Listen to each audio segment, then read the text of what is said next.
a prison officer for nearly 20 years and has told the story of her time inside. Many stories, actually, after RNZ's News Bulletin.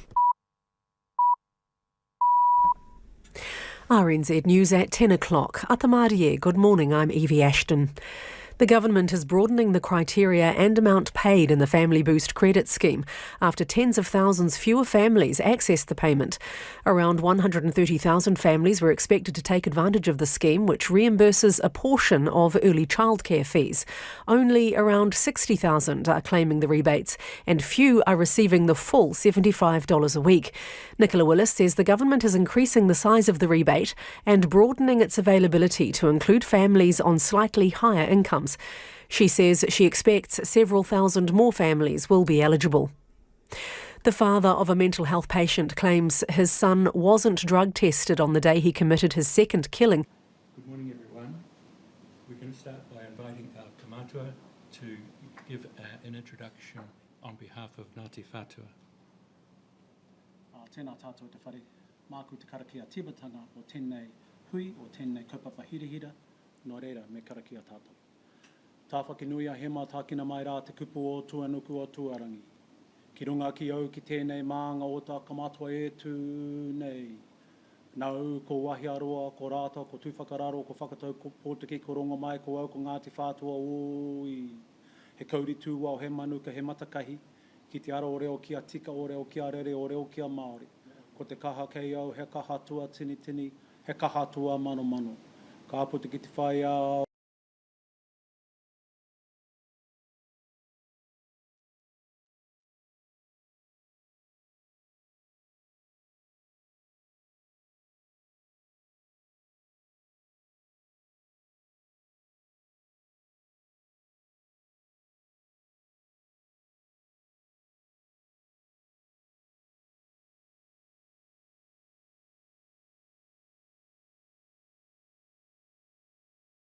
O ka putu ki te ao mārama, i aku kai mahi, i aku kai komihana, haramai, haramai, haramai.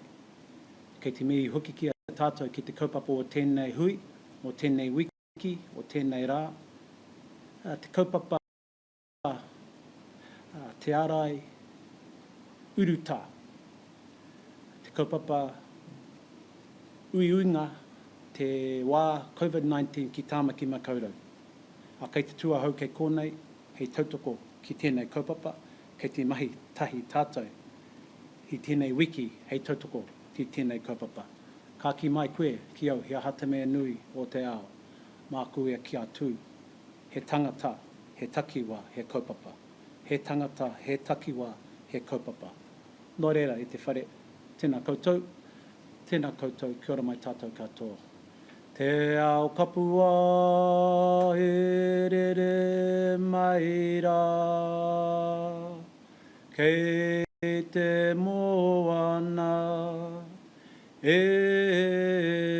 i konei au, mihi atu ai, tangi atu ai e hara i te tama, he whatu toto ke. Nō reira, me mihi au ki ngā mate o te tātou tini marae. Nō reira, he matua poisi, e te whanaunga Tai Lindsay, e te rangatira Clay John Hawke, kua hinga i te rā wiki, e aku whanaunga, e aku rangatira, moi mai, moi mai, moi mai rā. Nō reira i ngā mate, o ia marae, ko koutou tēnei kua hoko i te pai. Kua koro ki runga ki ngā tōtura teitei o te wānui a tāne, haere ngā mate. Haere e mua i te tirohanga a ngā iwi, ko mahua iho nei ia koutou ki te ao tūroa, haere ki manawa kore. E ki ai te kōrero, hikoi a te whetū, hikoi a te marama, kārere, ko te ati whai, haere ngā mate. Nō reire te whare, tēnā koutou, Mauri ora, Mauri Whātua. Kia ora.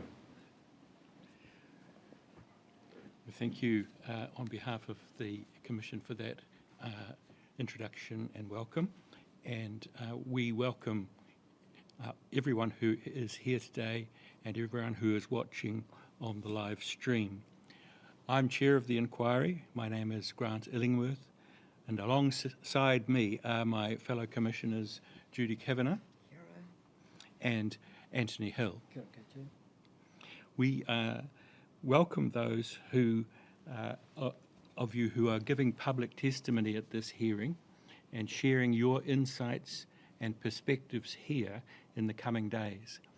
The challenges, the positives, and the important issues, the matters to which you based your experiences on in the pandemic. In the room, we have counsel assisting the inquiry. So we have Nicolette Levy, KC, and Danielle Kelly, and they'll help to guide us through the witnesses and testimony and help us as commissioners fulfil our requirements under our terms of reference. We thank the many thousands of individuals, community groups, organisations and businesses who have already shared their experiences with the inquiry through our engagements, our public submissions and our private interviews. And we welcome through the live stream the public of Aotearoa, New Zealand. It's important that you can watch the hearing as it is conducted. We want to make sure as many of you as possible can engage with the inquiry. This inquiry is for all of us, recognising that everyone has been impacted by the pandemic. A welcome too to the broad range of media, both here in the room and also those reporting from live stream. Your independent and balanced reporting is important to help inform the public about the work of the inquiry and what we are going to hear over the coming days. I want to acknowledge up front that this hearing may be difficult for many people. It may bring back unwanted memories and potentially hurt and trauma for many of you. We encourage you to seek support from those close to you and to take care of yourself, potentially, if necessary, by tuning out of the proceeding if it becomes too much for you.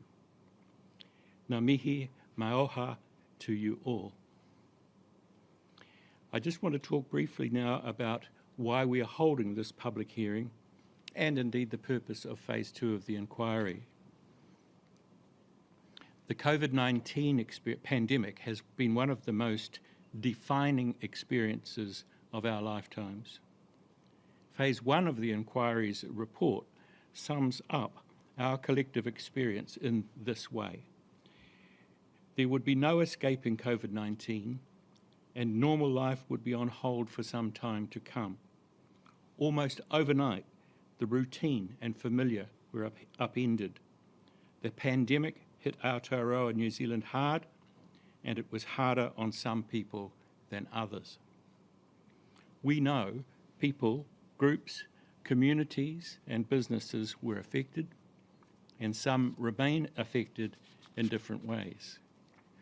As commissioners of this inquiry, our job is to identify lessons from the COVID-19 response to ensure that as a country we can be better prepared for future pandemics. Why? Just as the Phase 1 report says about the nature of future pandemics, this uncertainty presents challenges, but it does not make us powerless. For this reason, public hearings are very helpful to the inquiry. They are an important source of evidence and will assist us to inform our findings and recommendations through the exercise of both listening and by asking questions. Hearings also provide you, the public, access to the work of this inquiry, so you can better understand what we're looking into and why, and also to hear for yourself a range of COVID-19 related experiences. Phase 2 of the inquiry, I'm pleased to report, is progressing well.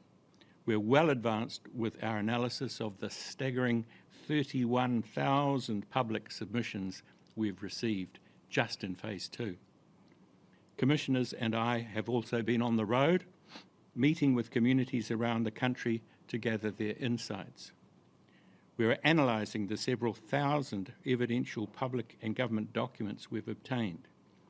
We've been conducting interviews with key decision makers.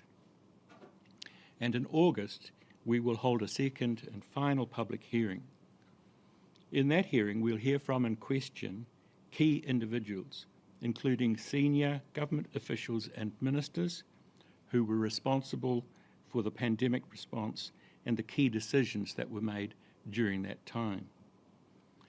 Our focus recently has been to meet with members of the community to better understand how the pandemic affected them.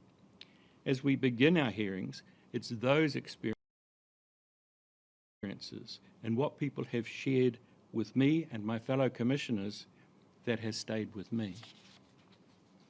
We've heard about the very real struggles that families and entire communities in the far north who experience extreme poverty and issues they've had with basics like electricity and even running water.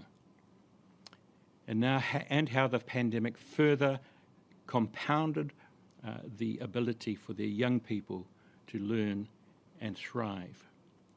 We've heard about the incredible lengths that people went to in their communities to support others, and in particular, the experience of a Pacifica community leader from Manukau, who, in addition to playing a critical leadership role, also cared for more than a dozen people in her modest-sized family home.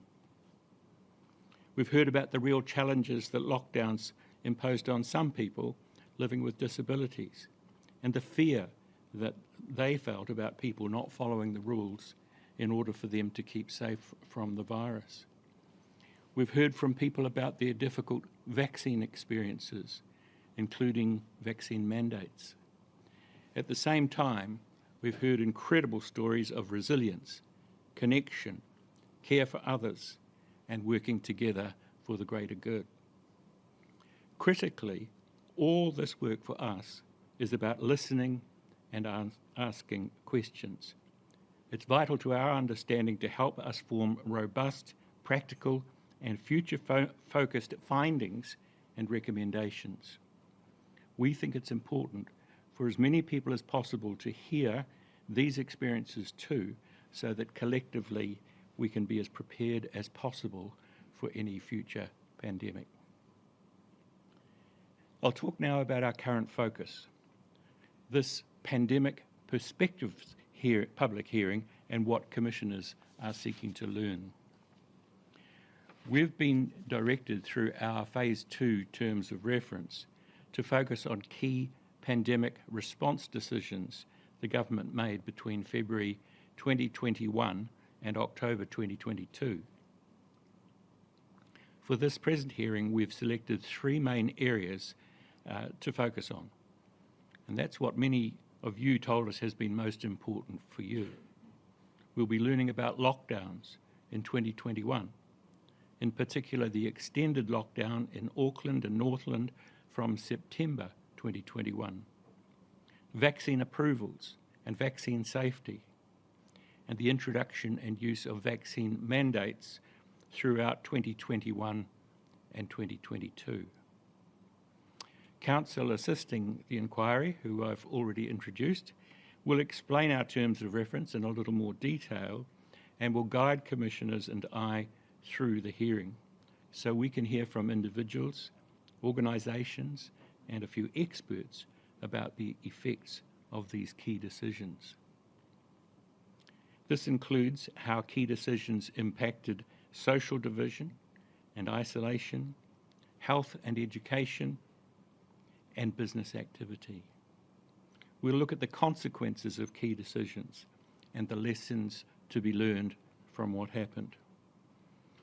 Our goal is to seek lessons from those who share their experiences with us to strengthen Aotearoa New Zealand's preparedness and management for any future pandemic. Commissioners and I want to thank all of you for your time, for your insights, for your expertise, and for your willingness to share them with us for the betterment of all of us here in Aotearoa, New Zealand. Ngā mātou noa nā, tēnā koutou, tēnā tātou katoa. I now call upon Ms. Levy to introduce this commission. Thank you. Welcome, Commissioners and viewers, to the first public hearing of the second phase of the Royal Commission of Inquiry into Covid-19 in New Zealand. I'm Nicolette Levy, Counsel from Wellington, assisting the Royal Commission, with Danielle Kelly, Counsel from Auckland. I will explain shortly what will happen in the hearing this week, but it is necessary to first go back to 2020 in order to set the scene for our proceedings. This week will be a reminder of the COVID times, meaning the times when all we talked about was COVID. We can all recall how it began with stories from overseas, in particular of health systems being overwhelmed and reports of numerous deaths. And then it was here, and we were in lockdown. The stories from overseas continued, and for many, lockdown felt like a safe space in a worrying new world. It was 23 March 2020 when the country first entered what was then called an Alert Level 3 lockdown, followed by an Alert Level 4 lockdown 2 days later. We all understood that the scope and scale of the pandemic was unprecedented in our time and so called for an unprecedented response.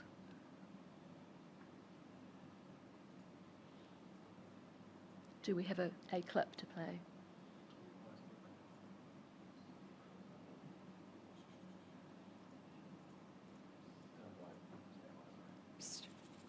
Our plan is simple. We can stop the spread by staying at home and reducing contact. Now is the time to act. That's why Cabinet met today and agreed that effective immediately, we will move to Alert Level 3 nationwide. After 48 hours, the time required to ensure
essential services are relatively normal.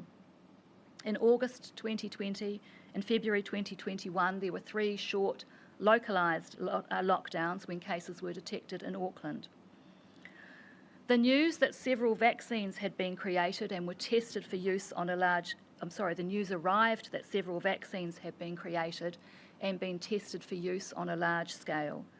In February 2021, it was announced that the Pfizer vaccine had been given provisional approval in New Zealand, and a few days later the government announced that Pfizer was the vaccine chosen for a rollout in New Zealand. We were told that no one would be forced to be vaccinated. However, from April 2021, some border workers did have to be vaccinated, and other mandates followed. When the vaccine began arriving in bulk, priority was given to those most at risk from COVID, including the elderly, people with underlying health conditions, and people with disabilities. As sufficient vaccine and people to administer it became available, other recognised vulnerable populations, Māori and Pacifica, could receive the vaccine. In August 2021, a new strain of COVID, Delta, was detected, and the country was once again in an alert level 4 lockdown. For most of the country, this lockdown lasted only 3 weeks, but for Auckland it was 17 long weeks until lockdown restrictions were fully eased and traffic was permitted in and out of Auckland again. At the same time, Northland and parts of Waikato spent 12 weeks in lockdown. As this occurred, vaccination continued and vaccine mandates were introduced. Some were mandates by work role, for example, teachers, health practitioners, care and support workers, and prison workers. Others were mandates by activity, such as being unable to visit cafes or libraries or swimming pools without displaying proof of vaccination. Some people lost jobs or income. Others lost close relationships, as the vaccinated majority of the adult population struggled to understand and sometimes tolerate the minority, many of whom considered they had sound reasons for not being vaccinated. As the rates of vaccination climbed, there were reports of adverse reactions to vaccinations, and more people lost jobs as a result of vaccine mandates, and more relationships fractured. Everyone will recall different experiences, many of which have ongoing consequences. In April 2022, so more than 2 years after it all began, the mandates began to be relaxed. First police, defence staff and staff in education roles, then border and corrections workers in July 2022, and healthcare and finally care workers in September 2022. COVID continues today, and we test for it, monitor the wastewater and record reported cases, but the pandemic phase of the disease is over. So what is the Royal Commission of Inquiry and what is its task? A Royal Commission of Inquiry can be established when there is a matter of serious public importance to be inquired into.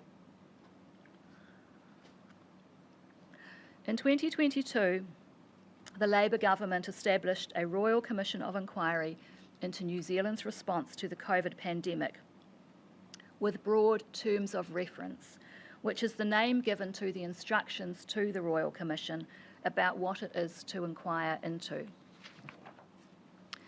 That part of the Royal Commission, which we now call Phase 1, looked at 7 broad areas of the response that were especially challenging for the country and its decision makers. They included the introduction of border restrictions, the use of mandatory measures to achieve public health benefits, efforts to keep the health system going, the management of the economy, and the use of vaccinations. After investigating the prescribed areas, Phase 1 published a report in November 2024 with 6 broad future-focused lessons and 39 recommendations intended to give them practical effect. The report, with a summary report, a compilation of recommendations document, and an experiences report, is on the inquiry's website. The Phase 1 reports include the numbers of the pandemic, that from 2020 to 2022, 3,276 people died from COVID-19 in New Zealand, but our COVID-19 mortality rate was much lower than most other countries, that our health system was never overwhelmed by cases, although it was often strained in other ways. That while our lockdowns were among the most stringent in the world, we spent more of 2020 and the first half of 2021 free from onerous restrictions than people elsewhere. That a generous economic response cushioned people from the worst of the pandemic's immediate impacts, and initially at least, Aotearoa New Zealand's social and economic outcomes were better than most other OECD countries. Phase 1 notes too that although the pandemic hit Aotearoa New Zealand hard, and it was harder on some people than others, by the end of October 2024, COVID-19 either caused or contributed to the deaths of more than 4,000 people. Many others became seriously ill, and some remain so today due to long COVID. A disproportionate share of the health burden fell on Māori and Pacific peoples. Contentious public health measures like vaccine mandates wore away at what had initially been a united wall of public support for the pandemic response. Along with the rising tide of misinformation and disinformation, this created social fissures that have not entirely been repaired. Certain groups, many already disadvantaged or vulnerable well before the pandemic, were left worse off when it subsided. Phase 1 also talks about how when the response to Covid-19 was at its most effective, it was due not only to the hard work of public servants and politicians, but also to businesses and industries, iwi and Māori, Pacific communities, other ethnic communities, social service providers, charities, volunteers, and many more. They knew the needs of their sectors or communities, they knew how to reach them, and they could often do what central government could not. The response to the next pandemic and preparations for it must therefore harness their strengths. In its summary report, Phase 1 notes that Aotearoa New Zealand has much to be proud of when it looks back on its response to Covid-19, but there is significant room for improvement. Not only will the next pandemic be different, but our response must be different too, and better. In June 2024, when the Phase 1 inquiry reports were being written, the coalition government decided that there were aspects of the pandemic response which required more detailed study, and so this, a second phase of the Royal Commission, was established. To assist with continuity, Mr. Illingworth QC was appointed as a commissioner in respect of the first phase of the Royal Commission. Excuse me. His involvement was limited to considering and approving the report of the work of Phase 1, but he did not access all the information collected by Phase 1, and that Phase 1 report was published in September 2024.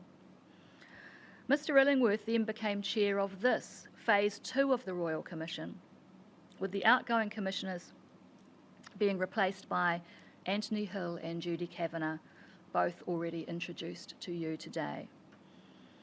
Phase 2 has the job of inquiring into specified matters arising in the second part of the COVID response, so beginning in February 2021.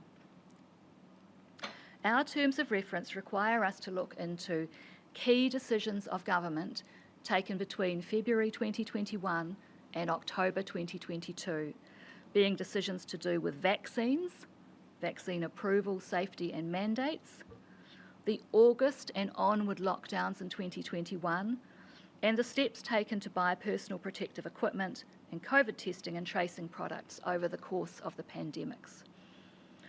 Some of these matters, such as vaccine safety, were largely outside the scope of Phase 1, so are being considered in Phase 2 for the first time.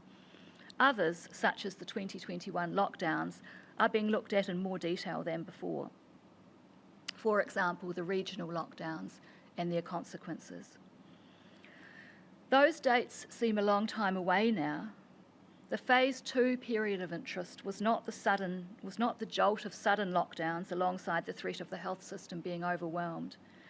Everyone can remember where they were when the first lockdown was announced, but maybe not when masks became compulsory on public transport. But the significance of those 21 months, beginning February 2021 and ending October 2022, cannot be overstated.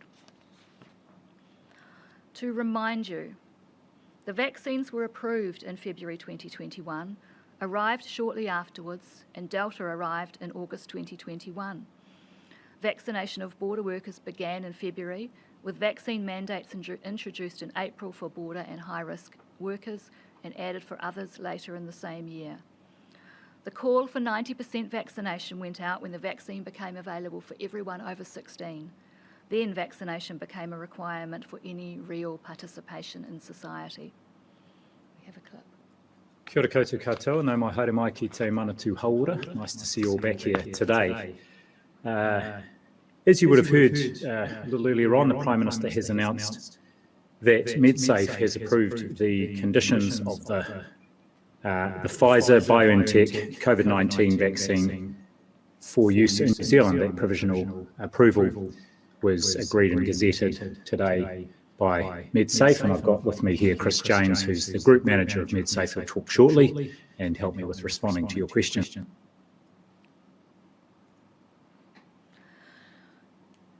So phase 2 has two focuses in respect of each of the three topics. First, to closely examine the key decisions and the way in which they came about, and secondly, to report on any lessons learned from what happened.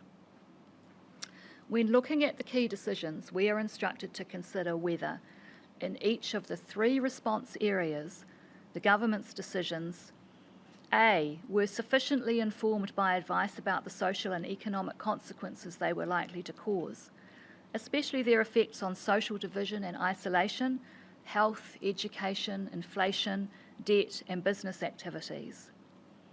So that's the first thing we have to consider.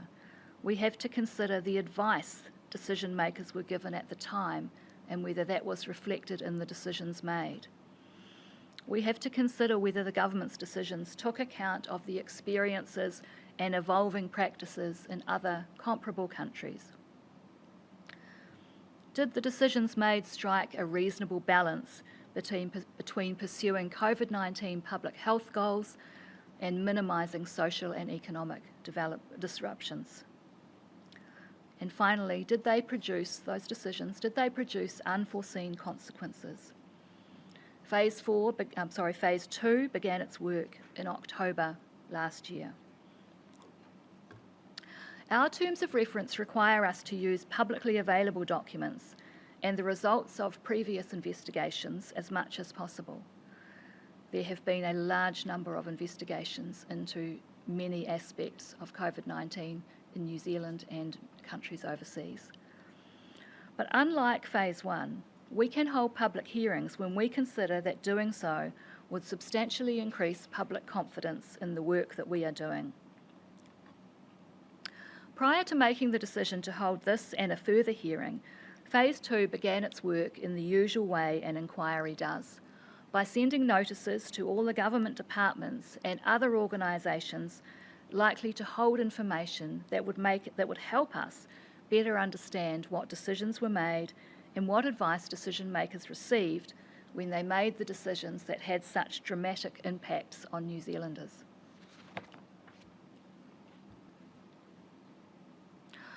Over 7,400 documents have been received and 31,000 public submissions. The documents received reflect the hours and hours of meetings held and the very detailed advice given to the decision makers. A team of people not present today but back in the Wellington office have looked at that information and analysed it. After that analysis has occurred, phase 2 of the inquiry has held more than 20 interviews with government officials, asking them questions arising from the information about what happened, who was involved, and how information was collected and reported on. There is more work of this kind to be done, as will be explained. Next, phase 2 has collected evidence about the consequences of decisions. The decisions made about vaccines, mandates, lockdowns, and personal protective equipment, or PPE. That has been done by way of engagements, which are meetings with groups of people with common experiences from a range of communities, or with people working in different sectors, to hear about how the COVID decisions affected the organisations and the people they were involved with. Through that process, and particularly because of meeting with some of the very many people in groups who had provided written submissions to the inquiry, it was decided that further evidence should be obtained at a public hearing so that the public could understand the types of evidence we were hearing and the wide range of people and organisations that we were hearing from. Commissioners have decided that a hearing that does that will significantly enhance public confidence in the processes of the inquiry and its conclusions and recommendations. Of course, you're not hearing all the evidence, but you're getting a sample that we've tried hard to make representative of the people and groups we have heard from already. Many of the people who will be giving evidence at the hearing this week have already spoken to the inquiry as part of phase 2. For some of them, their appearance at this hearing is an opportunity to provide more detail about their perspective of the decisions made about COVID. For other people, appearing in groups, their evidence will explain the topics on which they have given evidence to the inquiry and be questioned about their processes and reasons for doing so.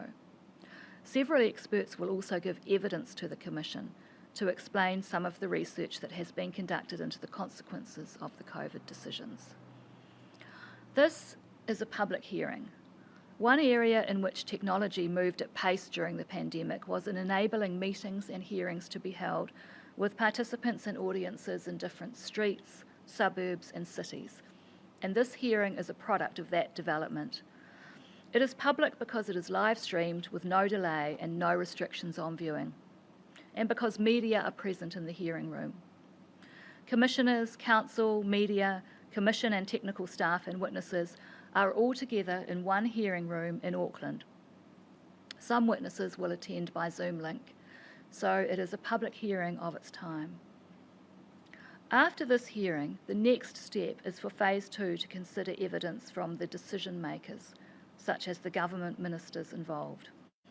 We will ask them about the advice they received, whether it was sufficient or insufficient in relation to the topics we have been asked to particularly consider: social division and isolation, health and education, inflation, debt and business activity, all with a careful eye on whether the decisions made struck a reasonable balance between public health goals and minimising social and economic disruption. That evidence is being gathered in two ways. First, by a series of written questions and answers that have been sent to the government ministers, and then, we expect, by further questioning in the second public hearing to be held in August 2025. That will be a very different sort of hearing, not about perspectives of the pandemic, but about the evidence and advice behind the decisions made and lessons which can be learned from those decisions and any unexpected effects of them. It will be public in the way that this hearing is, live streamed and with a media presence. So, at this hearing, you will hear about three aspects of our terms of inquiry: vaccine safety, vaccine mandates and lockdowns. At the beginning of each day, you will hear and see a number of short videos of people selected from those who made written submissions to us, so that you have a sense of what members of the public wanted to share. These videos, we feel, are representative of what many people throughout New Zealand experienced during the pandemic and the response to it. Lockdowns will take up the first 3 days, but many of the witnesses talking about lockdowns will also have evidence about the impacts of vaccine mandates. On Thursday, we will hear from representatives of 3 groups with strong views about vaccine safety and mandate issues: New Zealand Doctors Speaking Out with Science, Voices for Freedom and the Health Forum New Zealand. They will speak about how their groups formed and grew and what information they have already provided to the Commission. On Thursday afternoon, we will call an expert witness to give scientific evidence about the Pfizer vaccine. This evidence will explain what was understood in 2021 by the experts advising the government about vaccine safety and pharmacovigilance, which means tracking issues that come to light as a vaccine rollout occurs. The expert will also give his opinion that those early understandings remain correct today. Finally, on Thursday, we will hear from FACT, Fighting Against Conspiracy Theories Aotearoa, a grassroots organisation formed during COVID to combat misinformation. On Friday, we will hear from a variety of witnesses about vaccine mandates and an expert witness about some of the principles of delivering a vaccine rollout, including what was known and available before the pandemic and what has been learned from experiences around the world during it. On each topic, we will question witnesses who will appear on panels related to the community of interest which they represent or were responsible for caring for during the pandemic. You will hear from experts on each topic, although not all the experts that are available, obviously, but one expert on each topic. You will hear from people grateful for the pandemic response, which allowed vulnerable people to live normal lives, and you will hear from those critical of all parts of the pandemic response. These witnesses reflect the written submissions we have received. some very positive about all or aspects of the government response, and some very negative. Many people with vulnerabilities or vulnerable family members were very grateful for rules which meant that they could avoid sharing public spaces with unvaccinated people. Others consider those rules, indeed any rules, were a complete overreach and disproportionate to what was required. They have serious concerns about the vaccines and vaccine mandates in particular. They will tell us what steps they took to challenge the government response and to demonstrate the scale of the dissent that they saw in the community. Ms. Kelly and I will ask those witnesses some questions about the provenance of their scientific evidence and explore their suggestions for resolving issues with such evidence during a pandemic and beyond. But our terms of reference specify that we may not take a legalistic or adversarial approach, so you won't see any cross-examination at this hearing. When we have completed our questioning of the witnesses, we will invite the commissioners to ask any questions they have. When that process is complete, we will pause the live stream and the witnesses will leave the hearing room. So the live stream will show all the evidence given, but will pause for regular breaks, such as when one witness panel has finished and another is to be set up. We will endeavour to tell you on the screen when the hearing is to begin again, but as with any hearing, there are bound to be unexpected delays and maybe some slightly early starts as we progress through the program on the website under hearing schedule. So we will now begin with the first set of videos of submitters. There will then be a short break and Ms. Kelly will outline the evidence that you will hear in the first 3 days of this week about lockdowns.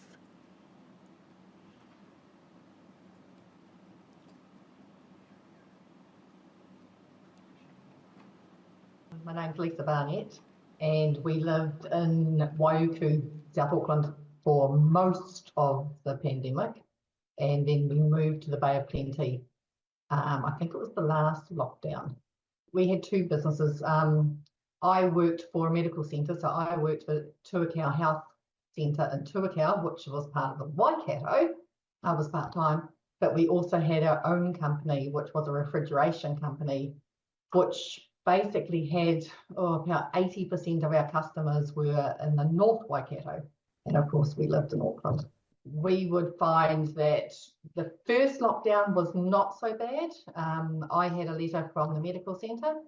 With the company, we didn't have any paperwork. We had vans, which quite clearly showed what we were. And again, getting through the checkpoint, not a problem. There was not a lot of hold up.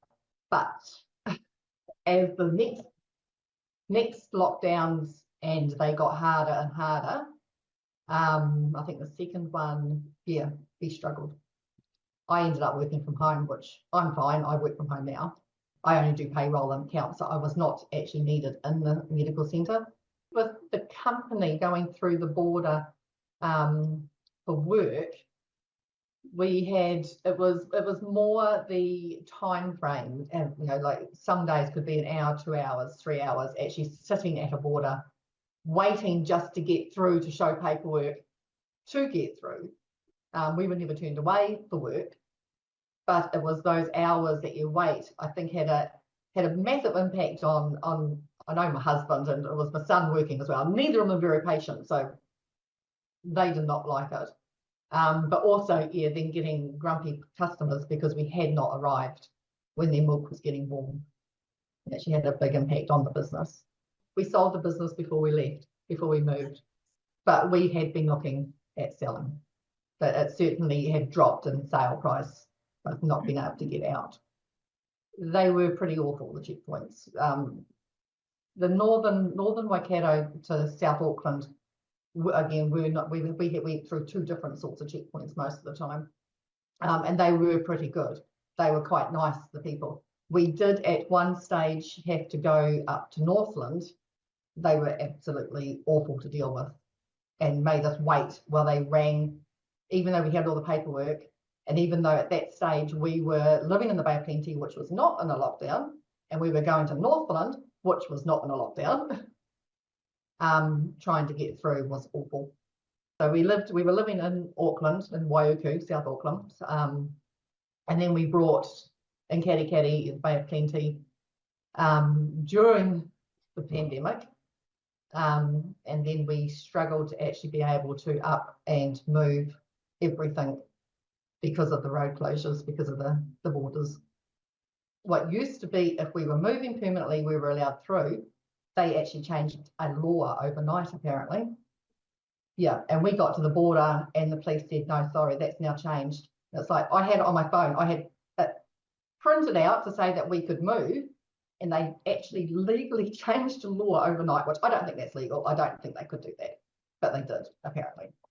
And so we were all of a sudden in a position where we had to move out of our house because the people that were buying our house were in Waiuku and were in,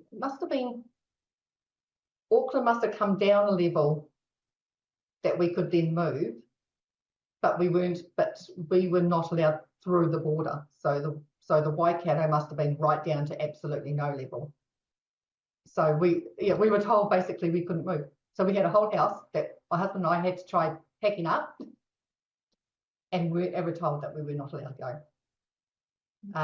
I think by the time the actual movement day came, they had changed it again.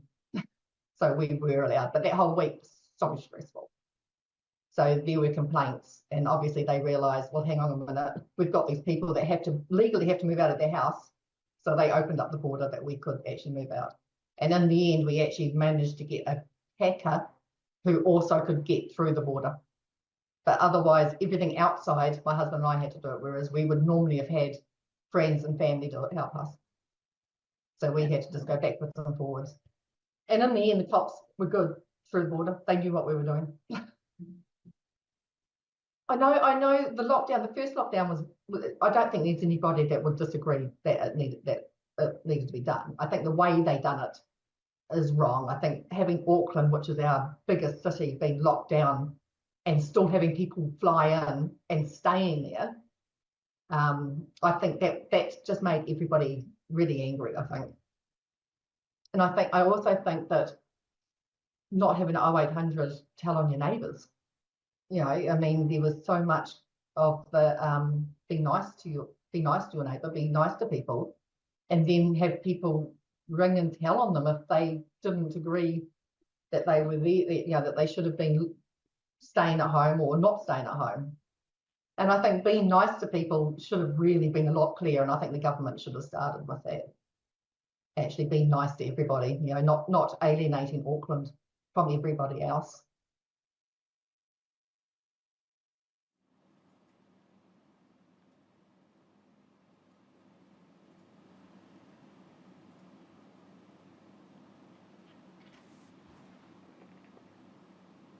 So my name is Nadia Thompson.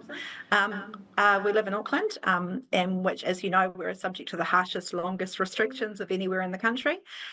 We got to see firsthand the impact of these restrictions as small business owners. My husband mainly runs our business. Myself, I work in corporate roles. I got to work full-time at home trying to parent young children who at the time were 5, 9 and 11. Also, as a person whose mother died in September 2021 in Christchurch, it had significant financial stress on our family, and it was probably the most stressful and challenging time of my life. So we run a retail store in Manukau. Its biggest seller being paint, but they also sell blinds, wallpaper, flooring, etc. Obviously impacted by the forced closure in the level 4 lockdown, and were nimble enough to operate reasonably effective in level 3. Essentially, one of the biggest challenges for us was that the fixed cost of running a business don't go away. Wages, rent, and insurance, etc., were always there. In level 4, we were losing about $15,000 a week from our own money. And everybody said to me, but you're getting the wage subsidy. Now, that was $585 per person. My husband is a decent employer who chooses to pay living wage, and at the time was paying his staff $1,000 a week and got them to agree to only 80%. But there was still a big number. He said to me he had an obligation to pay his staff. Working from home simply is not an option in a retail store. We had personal guarantees with some suppliers in head office from owning a franchise. We were fortunate that we had cash in the bank, but only because we were forced to relocate under court order back to St Heliers in Auckland where we lived, and we're renting. So our house deposit basically got chewed through and went down over time. We were really concerned that we weren't going to be in a position to buy a house again in the area where we needed to live in. There was huge disruption to the store when a person who was healthy couldn't work because someone else in their household was sick. It became normal that employees were off work for 2 weeks at a time as a result of this. And there was a week where my husband basically had to run the shop by himself. My reality was my husband working 7 days a week, 12 hours a day for months on end, which had a knock-on effect, obviously, into our family relationships.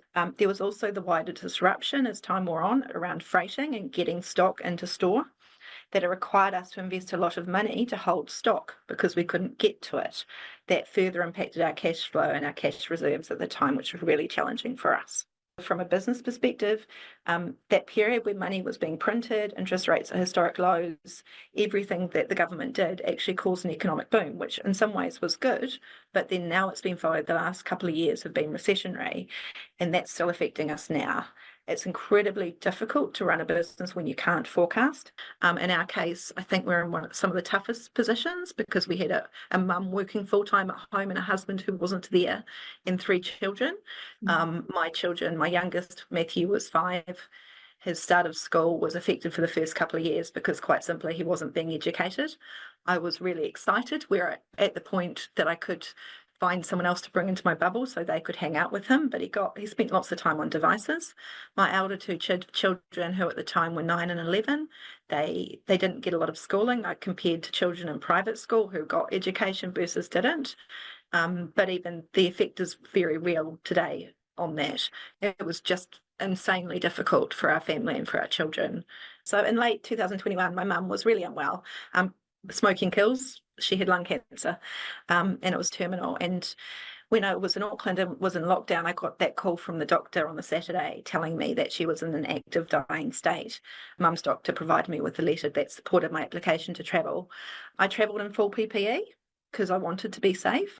My time in Christchurch was ridiculously stressful and much more than it should have been. I was literally treated as a leper by my aunt and uncle. They said that if I had turned up at their house, that they would have run out the back door. And the only conversations I could have had were across a car park at a distance. So I couldn't be with my brother apart from a car park. It was really challenging. Oddly, my experience in the rest home, while was always going to be upsetting and stressful, but it was what it needed to be. I was really lucky. She bounced back on Monday, seemingly, so I could say what I wanted to say and have some good quality time with her.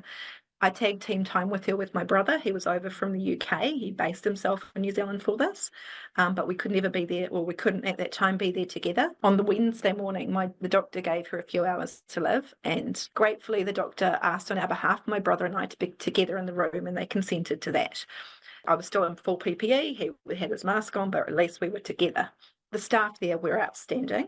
I share this as it was clear there was a way for me to do this safely. I tested every week before I travelled in Auckland. They made me test when I was there. There was lots of testing going on to check. I genuinely feel when I hear of other people for whom this wasn't an option. For me, that was one of the cruelest and inhumane policies of the response, not allowing people to be with loved ones when they died. While I had my brother and my aunts and uncles there, I obviously couldn't have my husband with me, and I couldn't have my 2 older children. For me, for future pandemics, number one is that we should be focusing on protecting the vulnerable. We should lock down and protect those at risks. Focus on minimising impact to the people who are not at risk. We should have left young people alone to continue schooling because we've now got a knock-on impact, which is really sad, to be honest. And also allowing small business owners to operate because they could have done that in a safe way and kept their livelihoods going. And it's sad that didn't happen. I've spoken about quarantine being too heavy-handed, particularly when it got to Omicron. The restrictions felt way out of proportion to what the severity of the disease was at the time, and recognise that testing was a tool. Buy tests early, and if we're struggling to get them, allow people to input them for themselves. And if vaccines do not stop transmission, don't mandate them. Give people the choice. That in itself divided people and destroyed people's lives. We are a small island. We can close our borders. If we need to do this again, use the time to plan and keep it short. Keep any kind of lockdown super short while we understand, and then focus on protecting the vulnerable.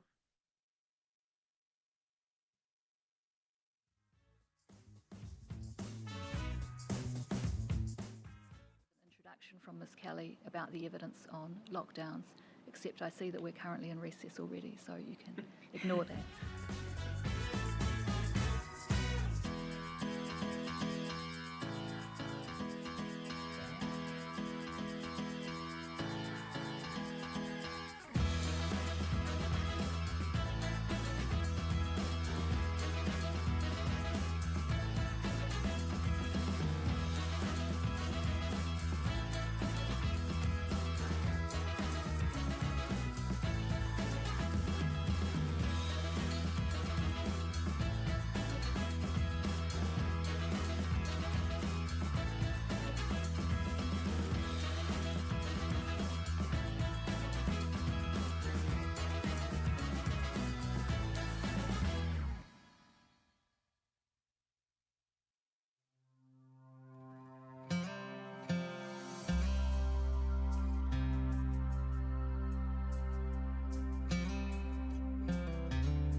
recall that some still had significant restrictions on gatherings and the way businesses could operate at those levels. And so even during those lower alert levels and lower settings, many people and businesses opted to continue operating or working from home. So that's a very brief reminder of what the lockdowns involved and the settings as we describe them, or rules. Now, when and how long were these lockdowns? Ms. Levy has already spoken particularly about that very first lockdown, and it's all something that I think we all remember at the end of March in 2020, when COVID had been newly detected in the country, and the alert levels were announced for the whole country, and we went into level 4 for a month, followed by alert level 3 for just over 2 weeks. We formed our bubbles, on the whole followed the rules, adapted to life under these rules. And phase 1 of this inquiry described the high levels of trust and cohesion and strong support from communities, social and economic supports, and clear communication. During that lockdown, we collectively brought community COVID cases down to 0. We then had a second period where, as a country, we were largely out of lockdown. The following 15 months, most of the country spent most of the time at level 1, with almost no community transition of COVID, comparatively few restrictions on domestic activities. Unlike the rest of the world during that period, we in New Zealand had concerts and sports matches and could gather and go to work and school. And we had comparatively very few cases of COVID. In that period, though, Auckland faced some additional periods in lockdown in response to clusters of community transmission. In August 2020, Auckland was put into level 3 for 2.5 weeks, followed by a newly created level 2.5 for a further 3 weeks. And in February 21, Auckland had 2 more periods of lockdown, a level 3 lockdown, 3 days and then 7 days. This meant that Auckland felt more of the burden of lockdowns in that second period of relative freedom. Overall, however, even taking that into account, as phase 1 of this inquiry found, these lockdowns through this period proved to be an effective tool for achieving and maintaining the elimination strategy. And although our lockdowns in New Zealand were stricter than in many other countries, we spent less time under lockdown conditions. Then came 17 August 2021, and we had the first case of community transmission in New Zealand of the Delta strain. This was a new strain of COVID, considered more infectious and deadly than the previous Beta strain, and the country again entered a nationwide level 4 lockdown. For most of New Zealand, that lockdown lasted 2 weeks at level 4, followed by 1 week at level 3, a total of 21 days before dropping to the level 2 level of restriction. Auckland, on the other hand, spent almost a month at level 4, followed by 2.5 long months at level 3, with slight easing of restrictions throughout that period in newly created levels 3.1 and 3.2. So for Auckland, it stayed in lockdown for 107 days from 17 August until 2 December 2021. And the boundaries around Auckland remained closed until 14 December, a total of 120 days. To the north and south, Northland and Waikato had shifts up and down in alert levels through that period. But even when out of lockdown, those regions in particular were affected by the closed boundary with Auckland. And so Northland in particular was cut off from the rest of the country throughout that whole period.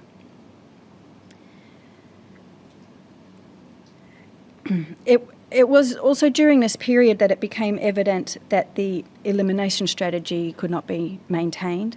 And so when the lockdown ended, it wasn't to the same levels of freedom as we'd previously experienced immediately.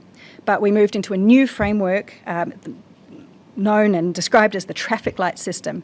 And so Auckland and Northland, when it came out of that lockdown, went to a red traffic light setting.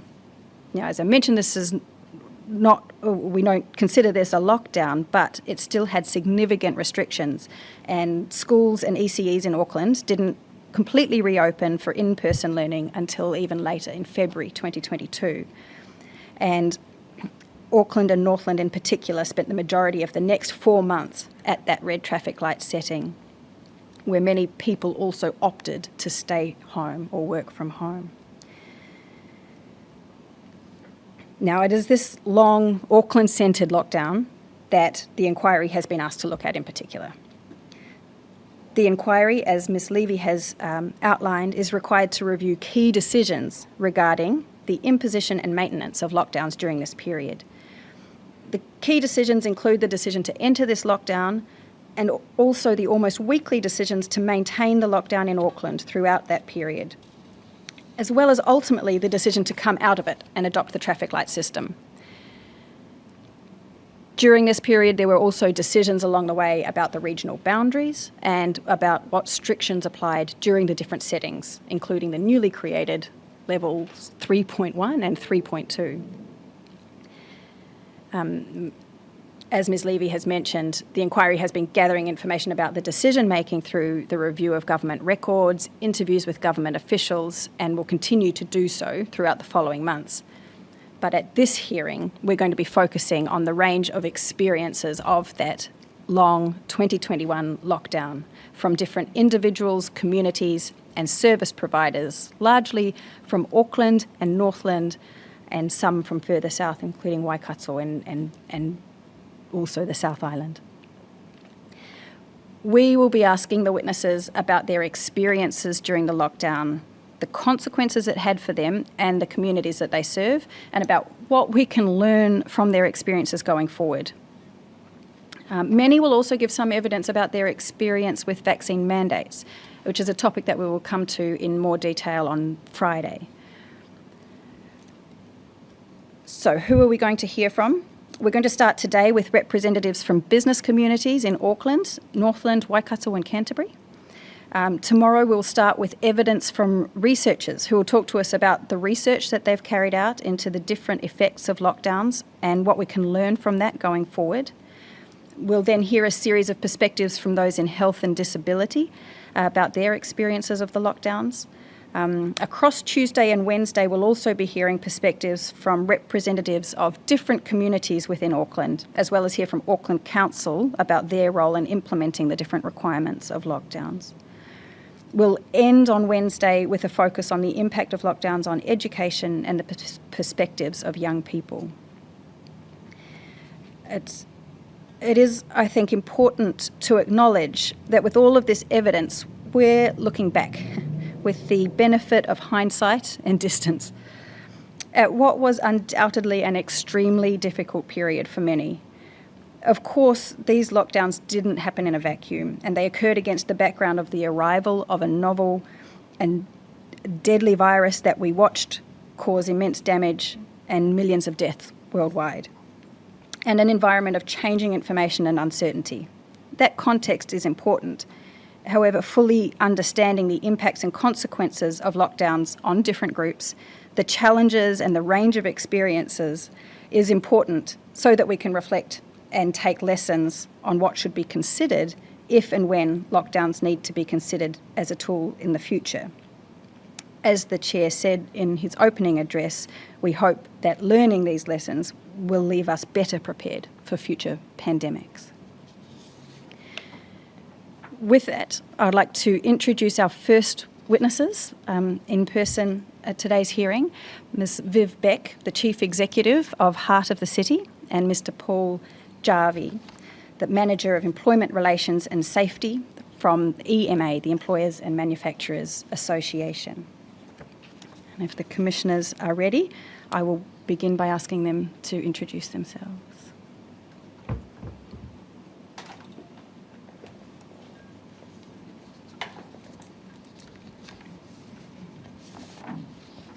Yes, thank you, Ms Kelly. Please go ahead. Tēnā kōrua. Thank you both for coming and being with us here today and providing your evidence. I'll start, as I said, with asking you each to introduce yourself and tell us a little bit about your background. To start with Viv, Ms Beck, if I could ask you to tell us who you are and where you're from and about your background. Tēnā koe. Thank you for the opportunity to present today. My name is Viv Beck and I'm the Chief Executive of Heart of the City, which is the business association for Central Auckland. I have a public-private, not-for-profit sector background. I have held governance roles, senior corporate roles. I've led small businesses and also been involved with startups and many of the businesses we represented through this period, like retail and hospitality. Good morning. My name is Paul Jarvie, Manager of Employment Relations and Safety at EMA, the Employers and Manufacturers Association. My background is in physiotherapy many years ago. I've been with EMA 37 years. In that role, health and safety was the main part of it. Then moved into training, devised a whole lot of training programs for businesses, plus consultancy. I've done work with the International Labour Organisation, the World Bank, all in the areas of occupational health and safety. Thank you. Viv, I'll ask if you can describe the role and responsibilities of Heart of the City, in a bit more detail, both in general and specifically during the COVID times. We work for the economic benefit of business in the Central City. We have a place-based focus and we don't normally get involved with things inside the business, but we market, we promote, we run events, all designed to bring people into the Central City, and we advocate on things relating to the place, like safety, accessibility, ensuring it's a good place to do business. Through the COVID period, we actually had to change focus like everybody else.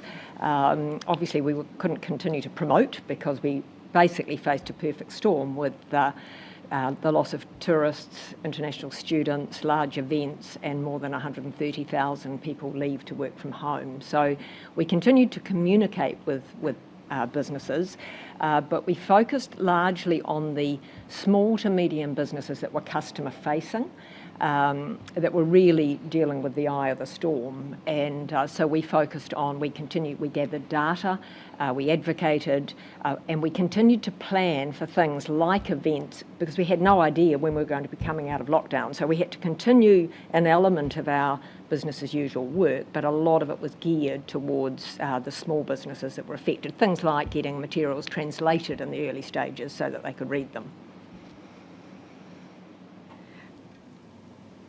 And I believe during this period you formed a group with others known as the Auckland Business Boundary Forum. Can you describe that group for us also? So right from the outset, very early in 2020, we met at least weekly with other groups focused on the business community across Auckland and with local government and central government and local government officials. And that was an invaluable group because we were able to compare notes on the severity of what was happening and pass feedback in real time back to Wellington. And so it was an invaluable group in that sense. They were hearing a voice from Auckland that was pretty united in what it was dealing with.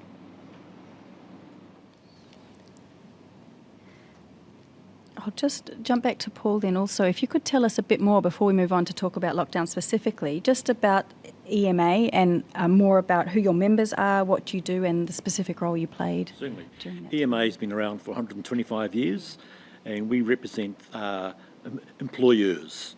Our membership base is about 7,000 members from about Taupo North, mainly in the manufacturing area, but we've got businesses from A to Z basically. Most of the members are the SMEs, the medium smalls, but we also have quite a large number of the big end of town as well. So our business is really representing business at the government level and anything to do with policies that affect business. So we advocate on behalf of things like health and safety law, immigration law, ACC changes, urban transport, anything that affects business. That's our kind of mandate. And we have a lot of forums for our members to talk to us, so we can talk to politicians, heads of departments, officials, etc. And vice versa, so they can talk to us and then we can go back out to our members. We have been around, as I said, for 125 odd years. We've got a strong membership base, and over the last 18 years, we've got a lot more customer focus for our members. I guess in the old days it was we know best, but in the last 10 years or so we've got much more of a membership focus. So we're asking our employers and businesses what they think and feel, and then we can massage that round and take it back to the politicians, etc. That's very helpful. If we'll turn now to the particular experience of during lockdown. Before we do that, Viv, I just would like to record for the record that you've also provided evidence to the Commission, both in written form and in an engagement session, and that this session will be focusing and ask a bit more detail about just some of the key aspects of that evidence, but it won't be the full picture. But speaking to your experience of lockdowns, if we talk just very briefly about the earlier lockdown. So we've said our focus is on the long Auckland lockdown, but could you tell us about the experience of Auckland City businesses and of Heart of the City during those the first lockdown in 2020 and the period after that? We could see the impact right from when the first border control went on early February. We started to see the impact, and it was almost like the life was drawing out of the place by the time we got to that major lockdown. We could see that people were starting to work from home. We saw the Auckland Arts Festival dismantled midstream, and we obviously weren't getting the tourists and international students. So it was a really severe impact on that night of the first big lockdown in March. I think it was about the 25th of March, a Wednesday night. Literally the city centre was deserted. That's the scale of the impact. It was massive sales in these about 1,300 consumer-facing businesses that we're talking about. They dropped over 95% overnight, literally. And we were left with essential workers and very few other people that we would normally be seeing in the central city. Over the following period, once that lockdown had lifted, can you describe what the conditions were like for businesses during that period? The entire period was actually difficult, and it was one of the points I made throughout was it was always a bit mixed. It depended on the business, their location, their customer base. But if you think about international businesses focused on international tourists, retail, hospitality, they had pretty severe impacts, and so they didn't go away. Interesting when you talk about the sort of the length of the lockdown. We didn't have one period through the entire time that we were back to pre-COVID levels, and you'll see that as we go further into it. But even in that early period, we had people in a severe state of stress. If you think about the people who had already faced years of construction impacts of the City Rail link, for those people this was just another severe thing on top of a very severe situation already. So it had a massive impact, and I recall people really appreciated things like the wage subsidy, but they also had all their operating costs and rent to pay. So the stress levels were very high. I can distinctly remember people who didn't, for example, have a no access clause in their contract, facing some pretty severe situations. So it was a really stressful time. I remember that well. I wonder if you'd mind if we bring up you collected data during that time about the spending to show the impact that you're talking about, and I wonder if we could show graph 1 to the powers. One thing that I'd be. like to say while that comes up Yes. is there was incredible resilience from the people affected. It was extraordinary what they went through, but the efforts they made to everybody understood the health imperatives, and people were extraordinary in how they put all those restrictions in while they were so worried about their situations.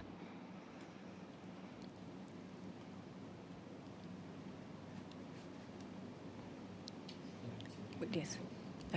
Okay, that's right. We'll move on. We'll see if we can bring something up a bit later. I wonder, though, if you could just talk to us briefly about the data that you did collect during that time. Well, we showed on average that in a level 4 lockdown, sales were 95% down on pre-COVID. 2019 we were measuring at that time. In a level 3 it was 87%, level 2 38%, level 1 19%. That's an average. So it was even in a level 1 lockdown where people thought we were back to normal, there were quite significant impacts being felt. And this was data that was based on people's spending? Yeah, so we procure that information. It's bank data. Bank data on spending and localised to our area specifically. So it was very much for our area, which delivers about 1% of the area of Auckland, but it's about 20% of the GDP and about 10% of New Zealand's. Thank you. If we now move to the long Auckland lockdown, that is our focus, the August 2021 lockdown. Can you tell us about the impact of this on the heart of the city businesses, starting with when we entered lockdown? Do you remember how the business community or your community responded? I remember it very well. It was the second year in a row that our Restaurant Month event was cancelled midstream. From memory, it was a Monday night, 6 o'clock. So restaurants were full. They had full fridges, customers fully booked, and they had till midnight to clear out their stock and close up whilst they continued to serve their customers. So I remember that's the sort of impacts people were dealing with. Short amounts of time to close up, but they actually were busy at that time with Restaurant Month. They were the hospitality businesses. But I think the reality is the second lockdown had a very different effect on people. I think at the beginning people had a different sort of sense of what lay ahead in the elimination strategy. But by the time they got to the second one, I think there was a growing sense that if the vaccination had been faster, we could have avoided such an extensive lockdown. But once again, people did what was asked of them. They closed up, they worked to what was asked of them. But the reality is, bearing in mind we were still trading below pre-COVID, and if you do get to see the charts, you'll see we didn't ever come back up, and we're still not back to pre-COVID levels.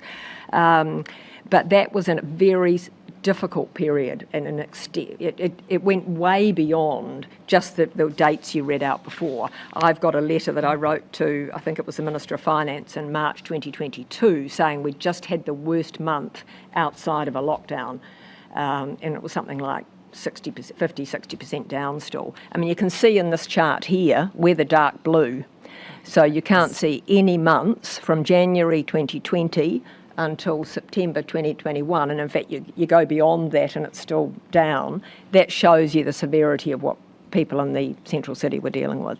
And so just speaking to this graph for a minute, if I'm correct, what this is showing is percentage change in spending between 2019 and the periods listed there, and the equivalent month in 2019. So and the dark blue line is the heart of the city business area, is that right? Yeah. Yeah, the lighter blue is the rest of Auckland. And now the group we were working with weekly were also, and EMA was part of that group, they were also concerned because you can see they weren't doing too well either. So across Auckland, we were very concerned about the impacts on the small to medium businesses that were customer facing. In particular, we had a focus on them. It's not to say others didn't have impacts, but those trying to trade in an environment like this with customers, it was very difficult. And you'll see that the rest of New Zealand was in green quite a lot of the time. And again, by green, I think you mean the light blue colour, but as in atop of the... it's ahead above of the zero. The line. Yes, so if I give you an example, in April 2020, you'll see the dark blue line, which is our area, was about 95% down. Yes. Thank you. Thanks for bringing that up. I'll just switch to you, Paul, for a minute as well. Would you, again, taking you back to the early lockdowns as well and stepping through in the same way, but would you be able to tell us about how you and your members responded to the lockdowns and EMA, what role you played, particularly during the lockdowns? Yeah, I think the first thing about it, we kind of heard it was something was going on with the news, but then when the lockdown finally arrived, it was sudden. It was here now, and businesses weren't really prepared for it. As Viv said, I think it was at 6 o'clock at night. What do you do? Because next day you can't go to work. So it was a kind of a very abrupt lockdown in terms of what you could do to prepare for it. And all of a sudden you couldn't do anything because you're stuck at home. At the same time, you're still running a business, and businesses still have costs, even though you're not at work producing things to sell, you still got things to pay.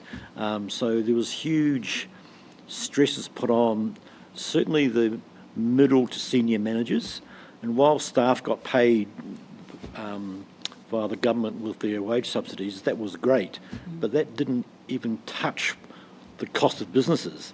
And many business owners really concentrated on looking after their staff at their expense. And certainly middle managers, who were the frontline people between, if you like, workers and bosses, they felt really bad about sending them home, because what are you going to do? It was very, very difficult. I think to Viv's point and those graphs, I think even today we really haven't come out of post-COVID. I think people, while it was kind of novel staying at home, it was kind of fun in the first couple of days, but that soon wore off. And certainly businesses, if they could, they could pivot and work from home. But if you're manufacturing, you're stuck. You can't work from home. So those were kind of novel days, and we had all the phone call, Teams meetings, and all this fun kind of thing. But that certainly wore off quite quickly, to the point now where people have got used to working from home, and they don't want to come back to work for a whole lot of other reasons. But to the point about not coming back to pre-COVID, I think we went from COVID, post-COVID, now we're in the economic kind of crisis, and people really haven't got out of that fuzz of feeling good as a country. So I think we're still on that kind of tail end of doom and gloom. Can you talk us a little bit about the role that EMA played? And I know that you ran an advice line service, and perhaps tell us about that during the COVID period. So just to put it into context, COVID really was a public health issue, managed under a health and safety umbrella, with a large input from employment relations. And those three things don't kind of sit comfortably together, but they're on the plate for business. So while the government, through public health, said stay home, that created employment law problems, and then health and safety come in later on in terms of how can we get people back to work safely. So it was a perfect storm, and this hadn't been written anywhere. So we're kind of backing up as we went along.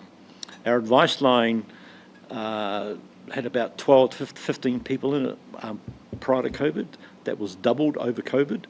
Normally would take 124 calls a week. That went to 1,000 plus during the lockdowns.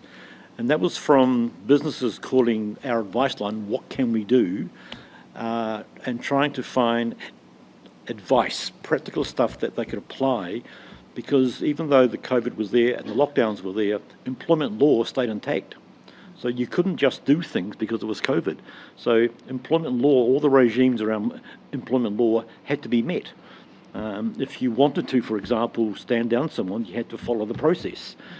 So that just compounded the actual issues in terms of how you're dealing with COVID.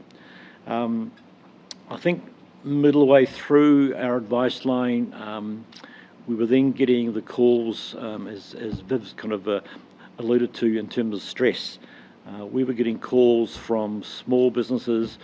I remember one particular case where there was a manager sitting in his car in a car park, and he had one thing on his mind, and it wasn't going home. This man was really crying out for help. And that came through to a junior lawyer, so they were stressed. So we had to send those people off to AEP and all those things. So it was really, really tough times and really tough questions. How do I tell my staff there is no work? How do I tell them I'm closing business? How do I tell my family I'm closing business and partners? It was incredibly stressful, and it was ongoing, and there seemed to be no light at the end of the tunnel. It was just it was change after change after change, but no end. And as I said, public health issue managed via health and safety, put in employment law. It was a perfect storm. So we had to pivot. I hate saying that word, but we had to kind of pivot. So we really got into the mode of providing our members real, down-to-earth, practical, hands-on advice. And in the early days, I can remember running webinars with over 1,500 on it, explaining what a virus was, how a virus worked, how the vaccine worked. And they proved to be extremely successful. At the end of COVID, we were running sector meetings probably once every second or third day. And it was just keep our members up to date with what's the current play, where are we today, what can you do, what you can't you do, and again with a tinge rather of employment law, because that still stayed in attack. So it was balancing walls all the time. Yeah. And you mentioned during that no end in sight changes, but changes happening all the time, and I wonder if both of you could comment about the changes in alert levels and changes of rules during the long Auckland lockdown and how that was experienced. Well, as I said, I think people did an extraordinary job of actually following the rules, but I think as it went on and the stress grew, it became harder and harder, and we got more and more visible signs of stress. Our group continued to lobby really hard, and the sorts of things we were trying to convey, certainly for Heart of the City businesses, central city businesses, I was trying to convey this, just the sheer severity. The Tamaki Makaurau Business Network was trying to talk about the orange line and just say, actually, this is across Auckland. We had border controls, we had international and domestic. It was just an extraordinary situation. So we were looking for, people wanted certainty. They wanted clarity and certainty. We continued to lobby for more targeted financial support. As I said earlier, the wage subsidy was greatly appreciated, but when the resurgence payments came, at least there was a contribution to the other costs. But people were, by this stage, reserves were, if they had any, they were very low. So we were looking for targeted support. We were looking for consideration of some of the circumstances in terms of, for example, the timing of when announcements were made. And that went for lockdowns and gearing up again. I remember actually in December 2020, when there wasn't a lot of notice of opening up again for the Christmas Cup before the America's Cup, that was some hope for people, actually just to get staff back and stock in and open up again. So these were practical challenges that people were facing, and groups like ours were lobbying constantly to get practical decisions made that would support them. You, in one of your answers just a moment ago, you pointed to the chart that we've got on our screen. Can you just explain that for us, please? Yes, so once again, this is the impact of the COVID outbreaks, the percentage change versus 2019, which was always a helpful sort of barometer for us all, and it was by the geographic area spend. So the bright blue line in this case is the central city, the area that I was working with. The green line is the rest of New Zealand, and that orange line is the rest of Auckland. So you can see that the degree of severity with the central city and the blue line, the orange line was the rest of Auckland, and green, which was at least above zero some of the time, quite a lot of the time actually, either on zero or above zero. The blue line didn't reach zero, and it still hasn't. So the blue line dips very markedly around August, September, October, November 2021. Presumably that's linked to the lockdowns that occurred in that period. Yeah. Yes, that's right. And if I can say, though, that stopped, that submission was sent in at the time, but I've got the data for example, quarter four, that December quarter was, to give you an idea, was $184 million down, and then the 200 million down for that quarter four 2021, that big dip there. But the quarter one 2022 was 184 million down. So we were not seeing a big uptick as we came out of those. You know, we were still really concerned about that red and what it meant, because people were still had the feeling they had to work from home. And when you say red there, you mean the red traffic light? The red traffic light. We were concerned about that. We were actually trying to get a clearer direction that it didn't mean you had to work from home. If you could sensibly work in the office, that was okay. But it was just right from the start seemed to be understood that you had to work from home. And to give you an idea, at that time when we were counting all of this data, it was in excess of $1.3 billion was the lost consumer spending for that about 1,300 businesses. And that's just in the heart of the city area, or the central city of Auckland.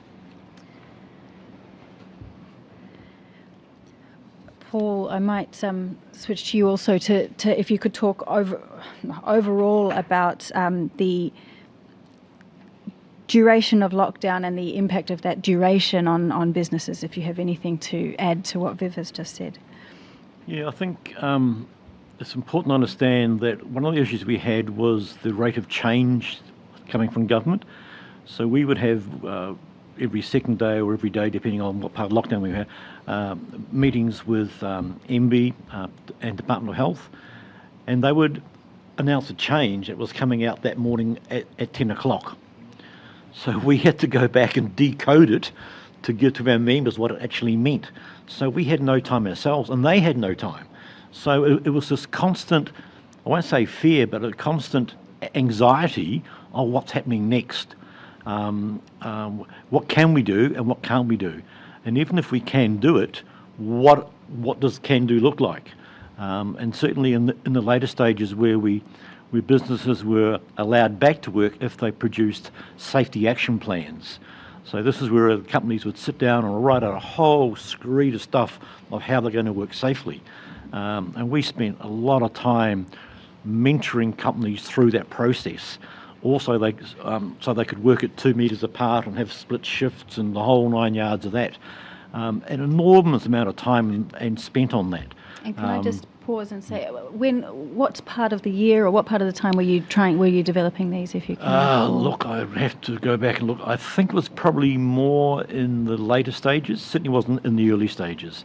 It was more when things were getting a little bit looser again, but I don't think it was in the lockdown. I think it was probably more in the traffic light system, right, from memory. Yeah, but I mean, it's the same kind of principle though. Very quick changes that you had no time to actually work on, and businesses really wanted to get back to work. They wanted to involve their staff again, and it was how to do that. And we had some incredible enlightenment from staff as to what they could and couldn't do. But again, the public health message was 2 metres. At the same time, we were hearing about how the virus gets transferred. We had a lot more information about the aerosol dynamics and how that all kind of works. And every week, something else is coming down the track that was new, that changed what we did on the ground. So we were in the constant change mode to try and educate our employers as to what they can and can't do. Even when some of the stuff came out from Department of Health in terms of some of the lockdowns, if mum had it and dad had it, it was 2 weeks. If dad had it and one of the kids had it was 3 weeks. And trying to understand all that, it was just nonsense. It was hard work. Yeah. That very vividly describes the experience at the time. I wonder if, thinking of impacts more broadly, you could speak to whether you've seen enduring impacts or anything. Yeah, look, I think the message was that, and we said this quite early on to our members, if they had good health and safety systems in place, and when you think about that from occupational health, trying to manage dust and chemicals and fumes, then this wasn't that far different from that. It affected all staff rather than just those handling the chemicals. But if they had good systems in place like that, that wasn't too much of a leap to actually manage now the COVID. But for a lot of companies where they didn't have those hazards, so to speak, all this was new. And it was, in the very early days, it was kind of fun and novel. But then, I think, as the fear of the unknown, it was almost the plague kind of thing. Who's going to die next? And that was driven by the overseas reports seeing the hearses in New York and all that kind of stuff. And luckily we didn't have that, but there was still that kind of fear of the unknown. So trying to mitigate that for employers and employees to want to come back to work and employers to open work up again, that was quite hard, and I think that's still being played out today. Yeah. Viv, just before we move on from impacts, you've spoken a bit already about the overall impacts and that it's still being felt today for the Central City, but is there anything you want to add about the duration of the lockdown for businesses and enduring impacts that you've seen through your role? Well, I think that we've touched on the economic. Yes. Things did start to turn sort of late 22, 23. Obviously the cost of living, and we've had ongoing construction, so that has affected us, and it has meant that all our key indicators are not back to pre-COVID levels, and that goes for the spend, the foot traffic, merchant numbers, vacancy rates, but we have seen things tracking back, but it's still a material impact. One of the things that we noticed that I would like to mention is we noticed the impact on crime and some of the social issues. Do you want me to touch on that now? Yes. Yeah. Because that was something that we did notice through the period, and we started lobbying with other groups, including the sort of wider city fringe business associations. We could see that crime would go down during a lockdown and then come up and then sort of continue to trend up actually till early 23. And we could see the impact of the emergency housing and some of the mental health and addiction issues. So we became very concerned about that early on, and we started lobbying early for support with those things. And we asked for three things: more police and a more visible presence on the street to address the crime. We asked for better management of the emergency housing, and we asked for specialist mental health and addiction services, because we could see there was some element of criminal activity, but there were some genuinely social issues, and we wanted to see them addressed early before they got worse. We have in recent times had a significant support around the police, and as I say, since early 23 the crime has been coming down, but it's fair to say we're still actually not back to where we were, but it has been dropping significantly, so that's been a really positive thing. We still haven't had what we believe is needed in terms of the social issues, and we desperately hoped they could be addressed early before they became worse. And whilst there has been a very strong local effort, as we did on the business side, we've also worked with social agencies and council and others to do everything we could locally, and there have been improvements, but actually these issues need central government. And we are still lobbying and going to continue to lobby for support with those issues, because actually we think it's fundamental to address those to really underpin economic recovery and growth, and to maximise, really where we have to get to now after such a massive social, economic and health shock. If I may, Yes. just on the period, on the topic of stress. During the COVID, the government put some money together for Auckland Chamber of Commerce and ourselves. So we stood up a program called First Steps. And this is a program where businesses could dial into and have, if you like, a mental health check of the employer and of their staff. It was all done anonymously. And that was to try and, I guess, address those mental health issues that were being played out, because coming back to work when you know that your business is kind of wobbly, staff don't know if everyone's vaccinated or unvaccinated, it was a very stressful time. So this program called First Steps, it was funded through a government grant. That took us probably 3 or 4 months to get up and running, but it worked fairly well, and then it kind of phased out over time. But I think that plays to the point, though, that while it was a physical complaint of a virus, the effects really are both business and mental. And I think that's the part that really hasn't been picked up on. Yeah. That might provide a good point to jump a little bit forward and speak a bit about considerations for the future with this benefit of hindsight and what you've learnt from that period. I wonder if we could jump in, you could tell us what you think the key lessons that we as a nation can take from these experiences during lockdown? And in particular, if the government was in the position of needing to respond to a pandemic again, if there's anything you think that needs to be considered particularly in or during or after lockdown type choices? Well, I think the business network that was established right from the outset was a really positive thing, and we've actually used it again in the anniversary floods effectively, and in fact a group of us still meet on issues of common interest across the wider region. I think we made a breakthrough with, and I'll say Wellington because we were dealing with officials and elected ministers, but I think we made a bit of a breakthrough in October 21 when we went with one submission, and we actually did start to, I think they realised that they could trust us to arrange meetings with businesses, etc. But that should have come right from the outset. We really do need a collaborative central government, local government, business and social sector response. That's actually what we asked for in April 2020, and that's what we would need in future to really be able to balance the different needs.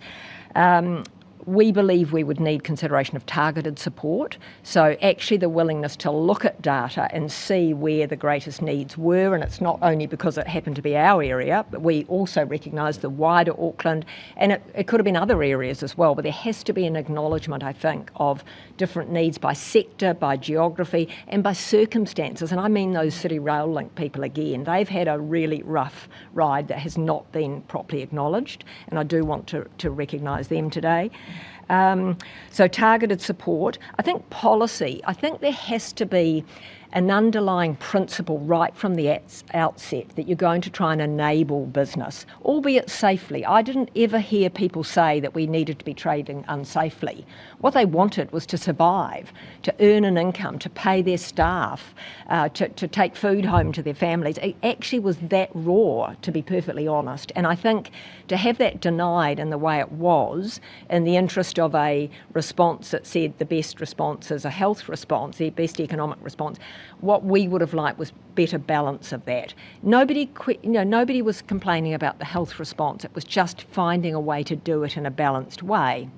Just policy decisions that would enable smaller businesses to trade one in, one out. There were things like that could have been considered that would have enabled more people to trade through that period. And we saw it with people like dairies. That sort of principle could have applied from the early stages.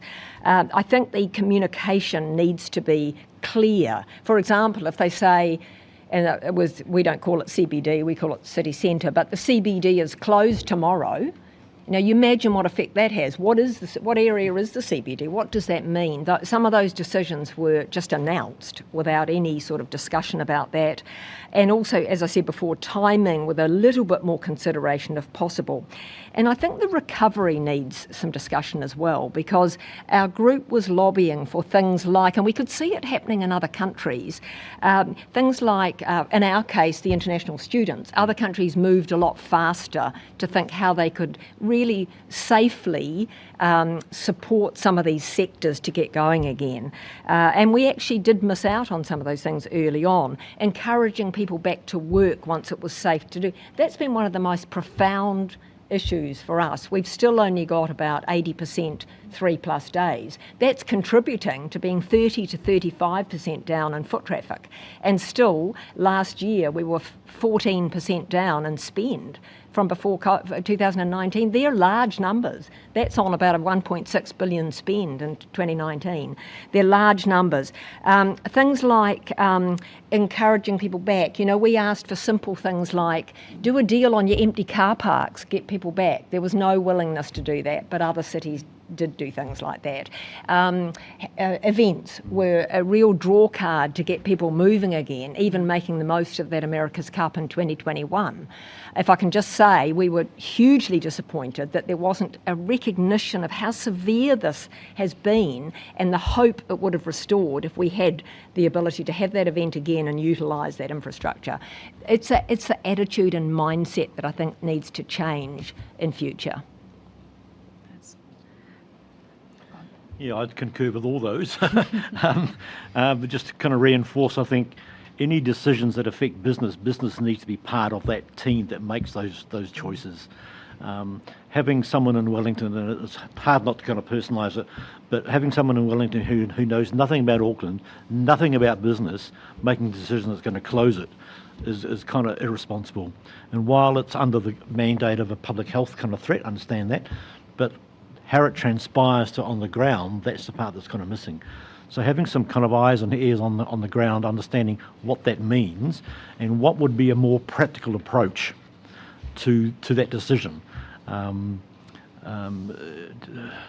As I said before, you know, we had a public health issue, employment law issues, and health and safety issues all together. And it's like oil and water; they didn't kind of mix. And the same thing here. We're having decisions made. We had a situation a bit later on where MB wanted, the health department wanted a risk assessment done on businesses returning to work. So they put out a risk assessment, and that was nothing like risk assessments that companies do for health and safety. Completely different. So it just made confusion. So rather than fix the problem, they just changed the name. So rather than calling it a COVID risk assessment, it was now just called a COVID assessment. So it didn't fix the problem, it just changed it. And it was those little subtle things that kind of ripple through the whole manufacturing workplace area that cause huge confounding problems. I was getting sample risk assessments that were comprehensive, absolutely pages and pages of stuff that was well in advance of what Department of Health even thought of. So it was just chalk and kind of cheese. So they were not out of their depth, but they were looking at it from a clinical perspective rather than an organisational perspective. And that was a huge telling for us, because in the clinic it's fine, you've got a patient, but organisation there you've got 55,000 patients, and it was just completely different. So having someone on the ground or something at those meetings that could kind of bring a sanity check to what was being talked about, I think is hugely important. That's all been really helpful. Just before I switch to see if the commissioners would like to add to any questions, do either of you want to comment on the vaccine mandates that were brought in and how your members or your areas responded to those, both either occupational mandates that applied to particular workers or the vaccine requirements in the red traffic light setting and that required vaccines to be in a particular place or to operate a close proximity business? Yeah, look, I think that was the real nub for employment law, because employment law, you've got contracts, you've got conditions of employment, running in parallel with that, you've got the Bill of Rights, so people do have the right to say yes or no to treatment, and treatment includes injections. Those businesses that were mandated to have vaccines, that immediately creates employment law issues. If someone doesn't get mandated, what do you do with them? How do you manage that person and still remain inside all the employment law regimes, which are very, very strict? So while you may have the substantive argument to do something, you've got to be procedurally correct. And that could take 3 months to be procedurally correct. So it sounds easy on paper, very hard to actually put into practice. So I think the vaccines were accepted overall as a means to an end, but again, it's the unintended consequences of those that played out. And I think still today there are people out there who are providing misinformation, disinformation on vaccines, and that's never going to go away. But there was no real way that we saw from the public side of things how to actually disempower that. So people were getting those mixed messages. They didn't know what to do, right or wrong. Does it cause autism? Does it cause this? And it's just crazy stuff. And that's still valid today, I think. Yeah, so very clear, concise, not over scientific information, because that goes above people's head, but trying to make it real. What we try and do for our members is what I call make it wheelbarrow language, so they can understand it rather than the kind of pseudoscience stuff. Yeah. Viv, yeah. I think I can appreciate there are lots of different views around vaccines and mandates, but I think you can appreciate, I'm sure, from the figures why there was such a desperation to get trading again after that extended period. It was seen as a way to get going again. So I probably can't add much more. I think all of the business groups we were working with, which was about a dozen, were all supportive of this as a way of actually getting going again and keeping people safe. But I appreciate there's different views and there was a lot of complexity. That wasn't the role we were playing, but I know for organisations like the EMA there was a lot of complexity in terms of and concern around the application in terms of the law and the staff. Appreciate that. I'll just open it up. Commissioners. Commissioner Kavanagh, do you have any questions? No questions from me, thank you. Commissioner Hill. Yes, look, thank you. That's been really helpful. And at the risk of oversimplifying what I'm hearing from you, if I think context to relationships and then strategies and tools. So fast moving, lots of fear, very dynamic, no playbook context. It seems that you did have quite good relationships with government in the sense there was a lot of conversation, if I'm hearing you correctly. So I'm not putting words in your mouth, I'm just trying to understand.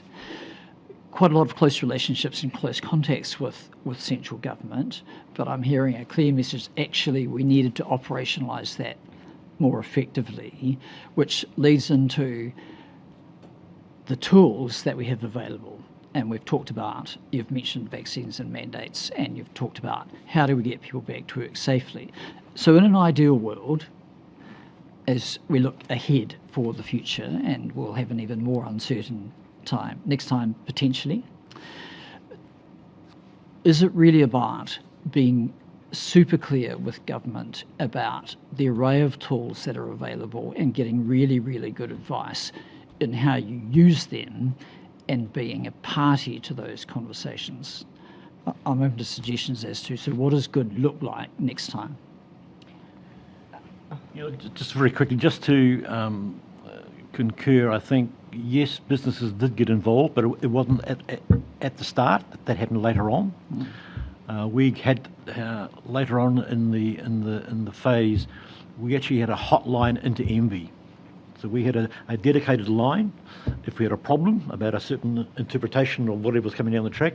So we had a dedicated resource within Envy. We didn't have to go through PAs and all the bits and pieces to get to them. And that was incredibly useful because they could hear the problem, go and find out the answer and come back to us.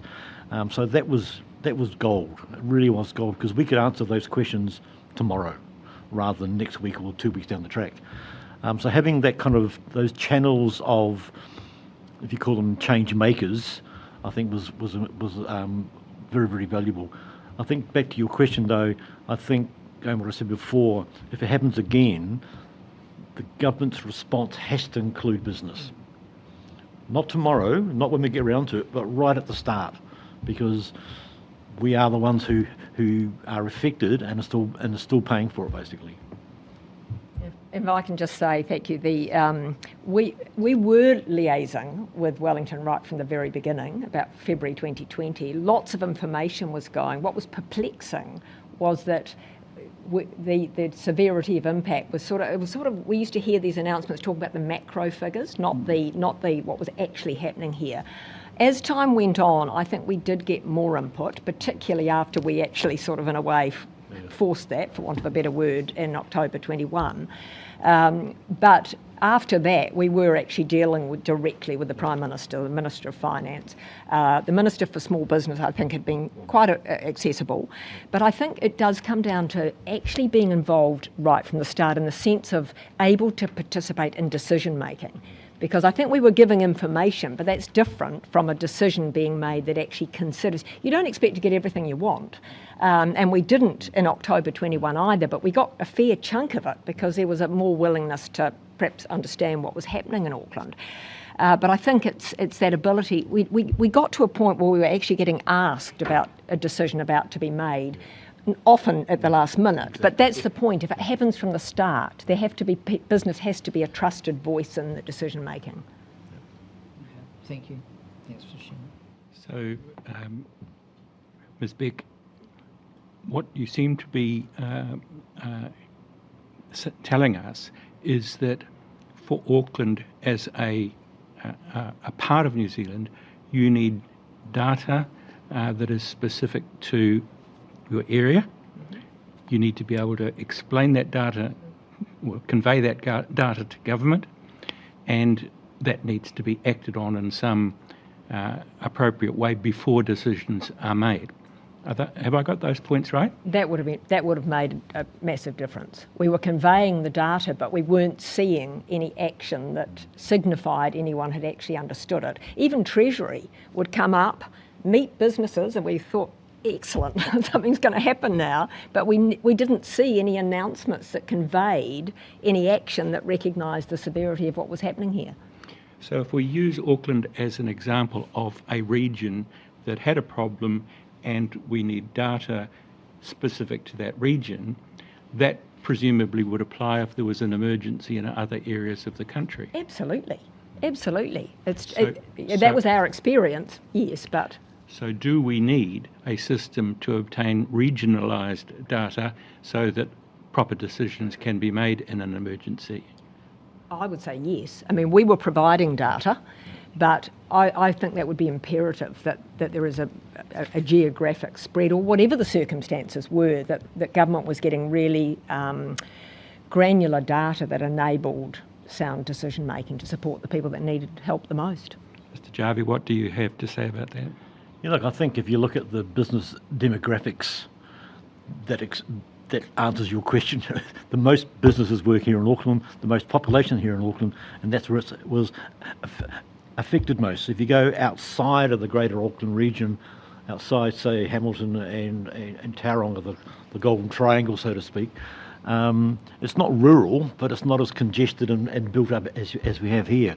So following the stats around business demographics, understanding how business and how Auckland runs the country, absolutely vital, because we are different. Can I just say one more thing? I was thinking of not only a pandemic. I mean, it might be a flood or something else. If it was a business, if there were severe impacts in another area, it's actually being able to respond to that area's needs was what I took from the question. I agree. Yeah. Just coming back to you again, Mr. Jarvie, you've mentioned the problem with employment law. Do you think that the employment legislation that we had during the period that we're looking at was adequate, or do you think it should be improved? Ooh, how long do you have? Look, I think at the time it was fit for purpose, but I think what compounded it was the Bill of Rights and how that was tested, and that gave case precedents that staff could say no, which then left the employer, well, I need you have vaccinated, then what do I do? So if the employment law had a caveat in that said under extenuating circumstances, but that still requires the employer to follow due process, and due process isn't quick. So to terminate someone, it could be anything from 3 weeks to 3 months. So it's still a challenge for that one. Yeah. What I'm understanding from you is that the rules for employers were not clear in the emergency context. Is that right? Correct.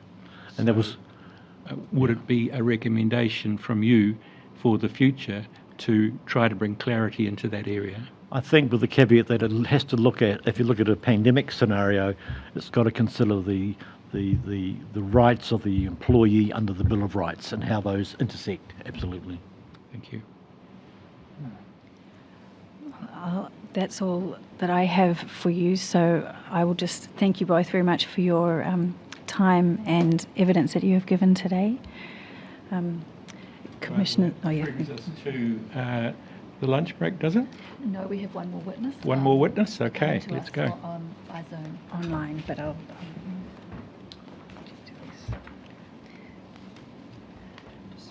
yes, yeah, we'll just pause for these. Yes.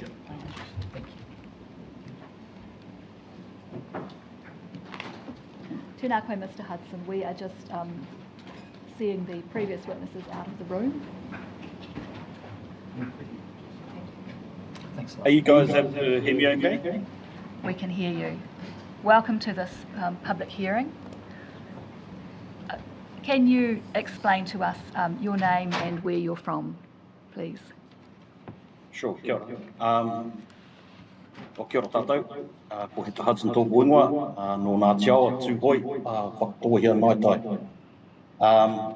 I'm currently in Te Teko, so my apologies first for not being able to make it in person alongside my colleagues, Paul and Vic. But yeah, so I am here representing the Whāraki Māori Business Network. I'm currently the chair, and at the time of, I guess, the COVID response, I was both the chair and helped support the team in terms of leading engagement with various agencies. Thank you. I'll just pause you there. What is the Whāraki Māori Business Network, Aotearoa? Sure.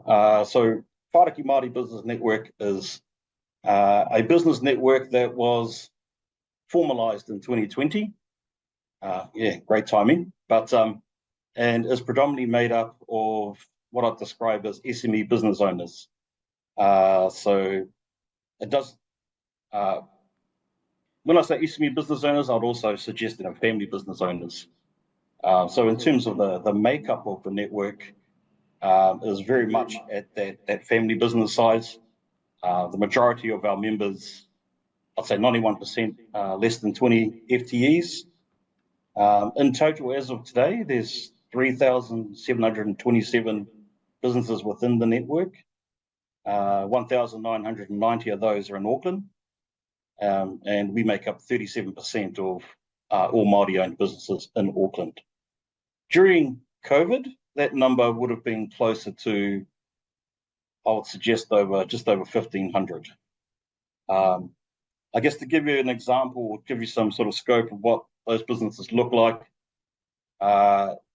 I'd say our top 5 sectors are predominantly in the construction and trades, professional services, which includes your architects, your gym owners, your accountants, your lawyers, retailers. We have a lot of retail within the network, creative sectors, which includes design, fashion, apparel, art, film and TV production, quite a strong hospitality group, and manufacturing. I guess one of the key things that is worth noting in this context is there's virtually no primary sector amongst our database, and that is the primary sector is a very small component, I guess, of the Tamaki Makaurau economy. That's relevant, and it'll probably become more relevant during the course of our discussion. In terms of, we spent a lot of time convincing officials, I guess, that there are quite distinct differences in, I guess, what is termed the Māori economy. The Māori economy is generally perceived as being very strong in agriculture, primary industries, etc. That's definitely not the case in Auckland.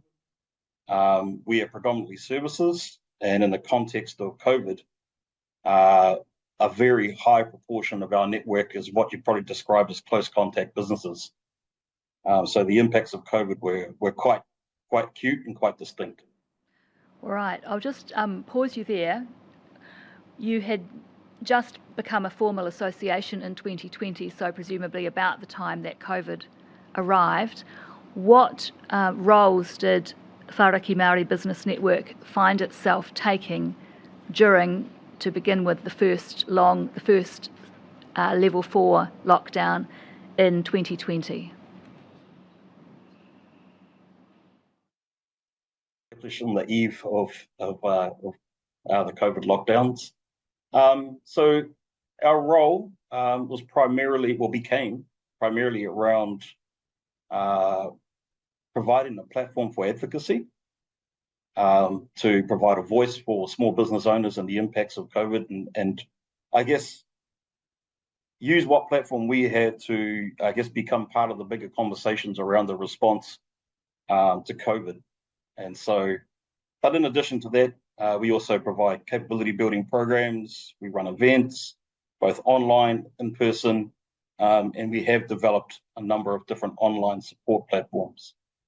So yeah, so I guess what you would expect to see within a business network, but noting that we're probably one of the, in the context of the Tamaki Māori Business Network, we were definitely the new kid on the block, and we're a lot smaller in terms of our colleagues over at the EMA, Chamber of Commerce, Heart of the City, etc. And so for us, that advocacy role meant utilising our existing relationships to become part of those bigger conversations with what was to become the Tamaki Makaurau Business Network. Without that those relationships, and without that platform, we would have really struggled to have any cut through in terms of our advocacy. Actually, we did have a huge amount of difficulty with getting cut through to various sort of agencies, etc. I was going to ask you that. You said one of your roles was to have a voice. Who was your voice to? I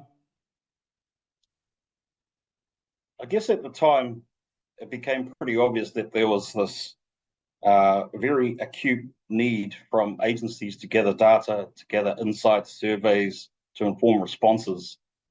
And given the scale and the scope and the reach that we had into the Māori business community, our voice, I guess, became the voice to help inform some of those responses, but also to help with disseminating information through to using our engagement and our reach through to the Māori business community.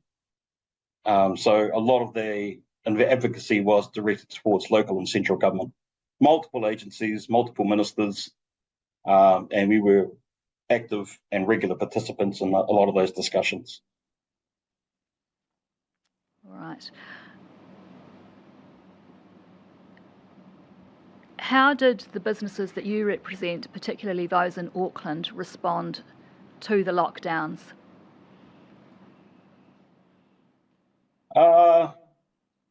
I'd say in the first part of the lockdowns, the initial lockdowns, like everybody else, there was a high level of support.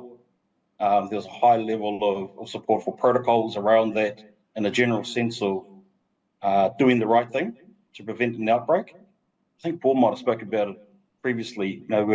As you were watching what was sort of happening around the world, I think there was a general sort of feeling of we need to do everything we can to stop this from being a full-blown outbreak into our communities. Our business owners, like everybody else, are members of their own communities, their own iwi, their own marae. So there was, I'd say, a high degree of wanting to ensure that our communities are safe, our kaumātua are safe, our mokopuna are safe. And there was a general sense of coming together. There was a real sense of whanaungatanga, potahitanga. A lot of that manifested itself online in terms of, we saw almost like a proliferation of various regional network groups popping up. Some of them are still around today and are hugely supportive of encouraging our communities to get behind supporting Māori business. So, it was, I would say, it was the response was positive in terms of trying to get on top of this, but with a hint of, bit of anxiety and not knowing what was going to happen.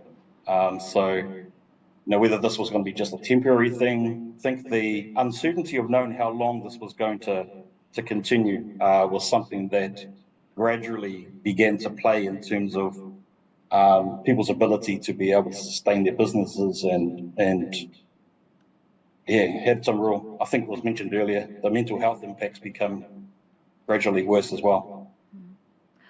Was there any support offered by the government targeted at Māori business in Auckland?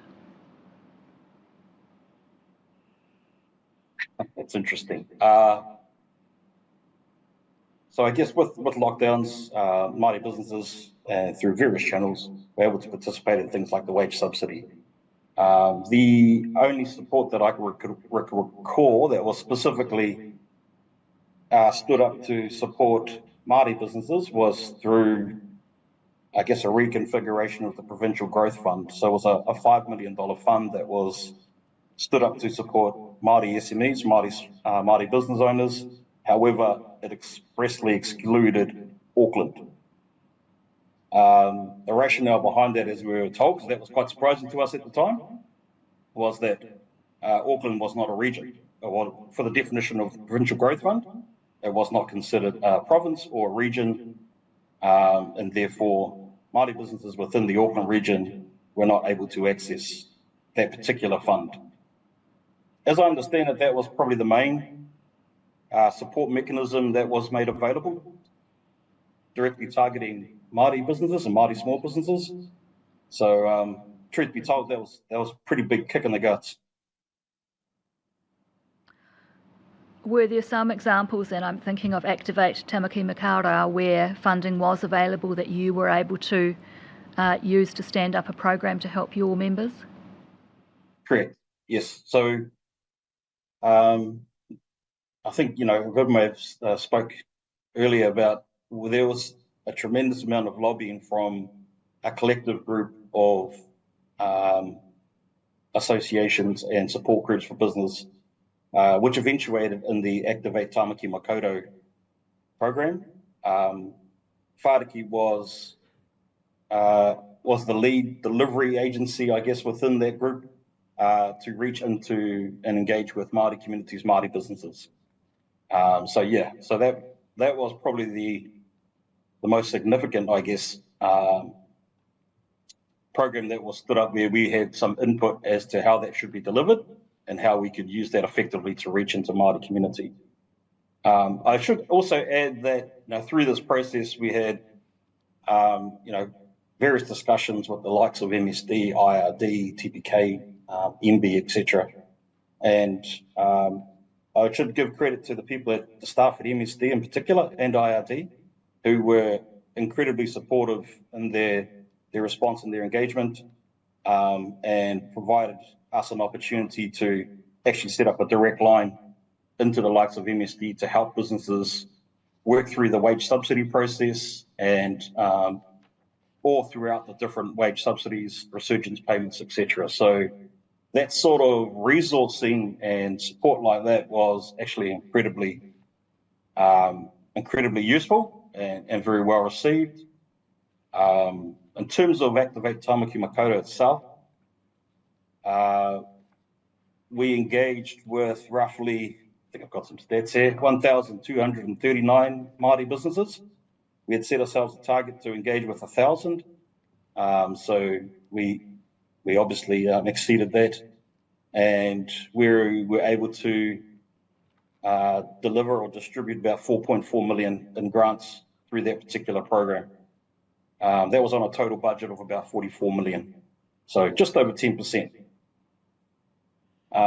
Also within that, we were able to have some influence over, I guess, the mentors and the coaches who were participating in that program, and invite other Māori service providers, about 78, to register and to participate as well. Could you just explain for a moment what did the Activate Tamaki Makaurau program do? Sure. So essentially, it was a grant made available to small business owners to allow them to access some third-party support to either design a strategy, help them pivot, help them develop their online capability, in mentoring and coaching. Yeah, so was from memory, it was roughly about a $7,000 grant per business. So we haven't distinguished in what you've been talking about now between the initial lockdown and then the August 2021 Auckland lockdown that went on and on. What were the particular impacts of that long Auckland lockdown on your members? Yeah, that one really, I guess, was the straw that broke the camel's back. And I'll try and describe this in terms of two different poles. Economically, by that time, because our businesses are small business owners, the impact on the reduced cash flow was really starting to have, decisions were being made as to whether the businesses would continue, or whether they'd be able to sustain their staff, whether they'd be able to sort of keep the doors open, and some businesses were starting to actually sort of close the doors. So at that time, and throughout the duration of that longer lockdown, yeah, cash reserves were basically exhausted. Businesses had reached critical status in terms of their ability to be able to sustainably stay open. And there was probably, not probably, there was, I guess, a lot more reliance on how businesses could access loans or any other sort of cash grants or anything else that might be there just to keep the lights on. The wage subsidies was a good tool. However, as time went on, just the general overhead costs got to a point where it just wasn't, businesses weren't able to actually sort of keep the lights on. The resurgence payments helped to some extent. And I'm not going to name businesses, but yeah, a few of them had to basically shut up shop. So yeah, it did have a real impact, and those businesses are no longer trading anymore. And I guess that being in that state of stress for a long period of time, you can imagine that the mental health side of things became increasingly tough and got progressively worse over that. I think it was a 110-day lockdown. So yeah, the mental stress side of things became more of something that we needed to address or try and find ways to address as the economic stress started to sort of really fall heavily on people's shoulders. I think keep in mind the context also, many of our business owners, like I said earlier, we're part of our Māori communities. And so we were seeing a lot of these stresses play out in both the social domain and also in the health side of things. Where there was, I guess the spotlight was on Māori communities and Pacific communities and other communities, I guess to do their part. A lot of the responses for Māori community that we saw was generally in the social domain, which made sense, and it was in the health domain. However, we didn't see actually a lot of support made available directly to support those who are sort of who are in the business side of things. So again, that made it pretty difficult. There was not too many avenues that were available for help, and so yeah, this really did start to erode people's ability to have mental health resilience, I guess. The other health impact became the vaccines, the need to get vaccinated, and then vaccine mandates. Could you talk to me first about what your organisation was able to do in terms of vaccination strategies? Sure. I would suggest that was actually a really difficult time. So our organisation, we're relatively small, so we had a heavy reliance on, I guess, receiving accurate and valid information with regards to, say, the COVID protection framework, vaccination pass requirements, mandates, etc. So our role really was to sort of just pass on that support, disseminate that information into our communities and to advise them of where those support mechanisms might be. And we did sort of rely heavily a lot on sort of our mates at EMA and Chamber of Commerce, etc., the likes of which you just heard previously, because they were in a position to sort of stand up some of those helplines, etc., to help people work through it. I think one thing to recognise is, I think Paul might have spoken to it. When you're a small business owner, you wear many hats, and so whilst you're trying to sort of keep the financial stability of the business going, having to decipher and figure out how you're going to engage with your staff around vaccine requirements, mandates, etc. None of them was HR specialists or employment law specialists. And whilst there was information out there, how you practically actually deliver that was incredibly challenging for a number of business owners. I'd say also at that time, particularly with our businesses in the hospitality and retail sector, I guess there was a growing degree of aggression from customers who may have been asked to wear masks, who may have been asked to social distancing and everything like that. So having to deal with that on top of everything else that was going on internally, it was incredibly difficult. And as that, I guess that transition from lockdown to the COVID prediction framework came into place, it became increasingly complex, very hard to deal with, and often businesses were just trying to do the best that they could do with what resources they had. So yeah, that the complexity and the constant change, and how fast those changes were expected to be implemented, was incredibly challenging and probably not as effective as it could have been. Just thinking for a moment about that abuse that you described and maybe thinking about online abuse as well, did you end up having to do a campaign to help your businesses deal with abuse? Can you tell us why and then what that campaign was? Yeah, I guess in the context of it at the time,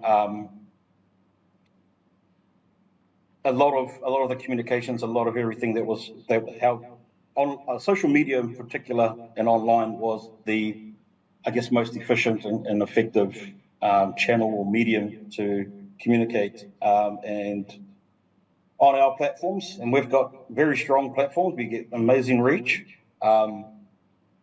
We noticed a considerable uptick in racist comments through emails that were sent to us, through online comments, and yeah, a real spike in aggression and just open racism towards anything within our network and also to members within our network, which was surprising to be honest. It's not like we were sort of part of the why this all happened, but probably even equally as surprising is that's continued, and we literally have a folder where we keep a track of. We're actually tracking the level of amount of aggressive behaviour, aggressive comments, racist comments that come through, and we put a deliberate campaign together, I guess, just to shine the light on it and provide some resources for Māori small businesses to be able to help cope with it, help deal with it. Can I just it's such an unnecessary thing to have to deal with.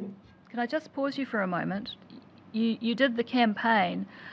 Was the racial abuse in response to communications about vaccines and mandates, or more generally? No, it's pretty much mostly about being Māori. So yeah, I, because this is a formal forum, I'm loath to sort of kind of tell you verbatim some of the commentary that came our way, but let's just say it was pretty grim. And yeah, so like I say, it has continued. It is something that we've noticed and we actually monitor. Yes, there were comments about the vaccines, and I think that was fueled. Well, once we sort of got to that period of the COVID response, the level of online disinformation was pretty high. It was starting to spread within various communities, and you almost sort of saw people who vax versus people who are anti-vax starting to sort of play out both online. So yes, we did receive a lot of commentary around, why are you guys disseminating and passing on this false information about the vaccines, etc., etc. So yeah, there was a lot of that, and yeah, really, we just sort of had to pull back and just say, well, this is about keeping the community safe, but there's also a compliance element to this for business owners to be able to open and continue. And so we trusted in the information that we were provided from government sources, and continue to provide that information to our members. But yeah, it was pretty challenging at the time. So, just to wind up, Mr. Hudson, was there anything in the pandemic response that you think worked well for your organisation and your businesses?